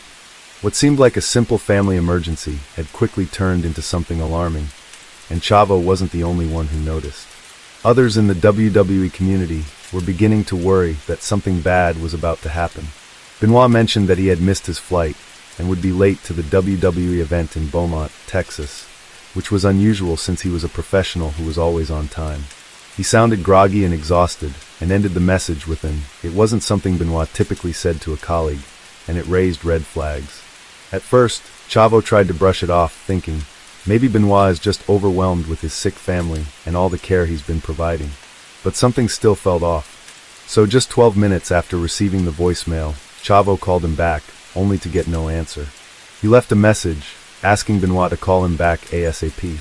At 3:44 p.m., Benoit returned the call and explained he missed the first call because he was changing his flight to a later time. Chavo was still uneasy and asked if something else was going on. Benoit brushed it off, claiming it had been an extremely stressful day, and that his family's suddenly falling ill had worn him out. But Chavo didn't buy it because he had known Benoit long enough to know there was more to the story. But he decided not to push. They'd talk later, after the fight. Chavo ended the call with, at 3:51 a.m. on Sunday, June 24th, Chavo and Scott Armstrong, both close friends of Benoit, received more odd texts from him. One of the messages contained the address of Benoit's family home, while the other mentioned that his dogs were safely locked in their enclosure near the pool, and that the garage door was still open. The texts were strange, but it was 3:51 a.m., so no one thought much of it. They figured it was just an accident, and went back to sleep. Chavo assumed Benoit had just made a mistake. A few hours later, Chavo was standing outside Houston Airport, waiting for Benoit to arrive. But hours passed, and he never showed. WWE officials took the next step, and called the Fayetteville police to perform a welfare check on Benoit and his family. On Monday, June 25, 2007, the WWE was getting ready for Raw in Corpus Christi. Johnny Ace was shown texts sent from Benoit and Nancy's phones early Sunday morning. These were texts that didn't exactly sound like they were coming from someone in the right frame of mind. With no word from Benoit, WWE called in the Fayetteville police for a welfare check. By 4:15 p.m., they got the call. 3 bodies were found in the Benoit house, and the scene was officially labeled a major crime scene. The bodies of Chris, his wife Nancy, and their son Daniel were found in different parts of the house. The murders of Nancy and Daniel were a nightmare. On Friday, June 22, 2007, Benoit murdered his wife in the bonus room of their Fayetteville home. Police later revealed that Nancy's limbs were bound before her death, with her arms tied with coaxial cables and her feet duct taped together. In the kitchen trash, they found a balled-up tube sock and tape, soaked in dried blood. Authorities believed it was used as a makeshift gag before Nancy was killed. Her body was discovered wrapped in a blanket next to a Bible. The injuries showed that Benoit had pressed his knee into her back while pulling a cord around her neck, strangling her. But there were no signs of a struggle leading up to her death, and toxicology reports found alcohol in Nancy's system. But it was unclear whether it was consumed before her death or because of decomposition. The decomposition also made it hard to determine the levels of hydrocodone and alprazolam that were present in her body. But the medical examiner found no evidence that Nancy was as sedated as their son had been before he was killed. Daniel was Benoit's third child and second son, who was found dead in his bedroom the following day, June 23, 2007. Daniel had two older siblings from Benoit's first marriage and was Nancy's only child. He was suffocated and another Bible was found next to his body. But there were no bruises. The internal injuries to his throat confirmed the cause of death. Reports concluded that Daniel had been sedated with Xanax and was unconscious at the time of his death. His body had started decomposing, but it wasn't nearly as bad as his mother. Just hours before taking his own life on June 24, 2007, Benoit's internet searches raised serious questions about what he was planning. Among the final searches were how to tie a knot for hanging and how long it would take for a body to decompose. These types of searches are proof of a man who wasn't spiraling in confusion, but preparing for something diabolical. The last known photograph of Benoit, taken on June 22, 2000, captured him at Dr. Phil Aston's office, which would precede the nightmare about to unfold. Investigations later revealed Benoit had searched for ways to break a neck, a disturbing detail disclosed by his former fiancée, Nancy Toffolone, during a 2016 podcast. However, the Fayette County Sheriff's Office report didn't confirm these searches, and Benoit's autopsy didn't show neck injuries. Then there was the note, a final message found in a Bible next to the bodies of his wife and son. It simply read, "I'm preparing to leave this earth." No one knew exactly what it meant, but it felt like a final goodbye, maybe even a confession, as if Benoit was trying to make sense of what he had just done. The note was later sent to his first wife, Martina, and their two children in Canada. Benoit's father, Michael, confirmed it existed, suggesting the tragedy was planned rather than impulsive. The Bible, found beside Nancy and Daniel as well, only added to the dark nature of the scene. The note reflected guilt, while others saw it as Benoit finally coming to terms with his actions. In his final days, Benoit's life was overshadowed by darkness. Years of head injuries from wrestling had taken a severe toll on his brain, and the emotional weight of losing his close friend Eddie Guerrero seemed to push him further into despair. His mental state had gotten worse, and this combination of physical and emotional struggles ultimately led to one of the most tragic and disturbing events in wrestling history. He was found in his home gym, hanging from a pulley system with a towel around his neck. The weight of the gym equipment caused his neck to snap instantly. He removed the bar from a lat pull-down machine in his gym and fashioned a noose from the machine's cable. After releasing the weights, he strangled himself to death. It was a brutal, shocking way to end his life. No one could have expected it, especially after what he'd done to his own family. Toxicology reports on Benoit showed elevated testosterone levels, consistent with steroid use. They also found traces of Xanax and hydrocodone, which led to more questions. Was he under the influence when he murdered Nancy and Daniel? It's impossible to know for sure, but his mental state in those final days clearly wasn't stable. Looking at the crime scene, the autopsies, and the toxicology reports proved this was a methodical crime. Benoit took days to kill his wife, his son, and finally himself. Steroids were found in the Benoit house, which means roid rage might have been behind his actions. Some doctors have connected steroid use to uncontrollable anger and other psychological issues, including paranoia. Authorities also noticed a big gap between the deaths of Nancy and their son Daniel, which suggests that the murders were deliberate rather than out-of-control anger, and placing a Bible next to each body isn't consistent with a violent outburst. Prosecutors in New York began looking into Benoit's deliveries from Signature Pharmacy and MedicsLife.com, companies that sold steroids and HGH online. Terrence Kindlon, the lawyer for MedXLife co-owner Gary Brandwine, denied the accusations that his client had sold steroids to Benoit. Sports Illustrated later reported that 3 packages from Signature Pharmacy were sent to Benoit, with the first arriving in December 2005 at a Texas address. A second was sent in February 2006 to Peachtree City, Georgia, and the third in July 2006 to Fort Walton Beach, Florida. This was part of a broader investigation into steroid use among wrestlers that named several other wrestlers, including Kurt Angle, Eddie Guerrero, Rey Mysterio, Edge, and Gregory Helms. After the Benoit family tragedy, everyone wanted answers, but the more authorities looked into it, the more questions they found. By the time they discovered the bodies of Nancy and Daniel Benoit on June 25th, 2007, the pieces of the puzzle started to fall into place, but the picture never really came together. The investigation was straightforward enough. Benoit murdered his wife and son before ending his own life. But something felt off. No signs of forced entry. No struggle. The scene was unsettlingly calm. Nancy's hands and feet were bound, and a Bible was found next to her and Daniel. Was this a sign of Benoit's breakdown? Or was he trying to make some twisted sense of what he'd done? Then there were the searches. Benoit's internet history was, well, disturbing. He'd Googled how to break a neck and how long it takes for a body to decompose. And the final search was on how to tie a knot for hanging. Benoit spent his last hours meticulously planning everything. Forensics didn't exactly clear things up. Benoit died from hanging with no broken neck, like some had speculated. Instead, he used a towel and pulley system in his home gym. Was this an attempt to control his death? Or just a sign of impaired judgment? We'll never know for sure. The toxicology report showed elevated testosterone levels that proved long-term steroid use.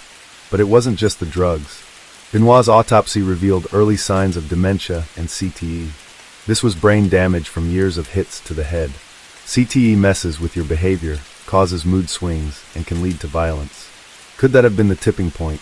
To top it all off, Eddie Guerrero, Benoit's best friend, died 2 years earlier, and many believe that loss pushed him over the edge. Eddie's passing hit him hard, and people close to Benoit have said it sent him into a downward spiral.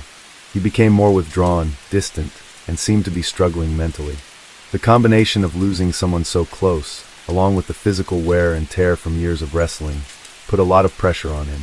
That pressure, along with everything else he was dealing with, probably started breaking him down mentally and emotionally. Neuroscientist and former wrestler Christopher Nowinski believes Benoit's had too many untreated concussions, which might have slowly eaten away at his mental health.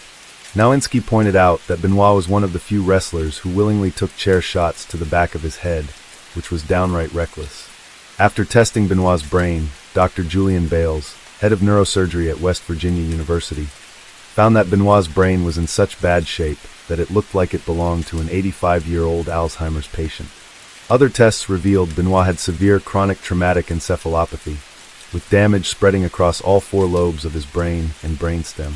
Bales and his team concluded that this kind of brain trauma could lead to dementia, which might trigger extreme behavioral issues.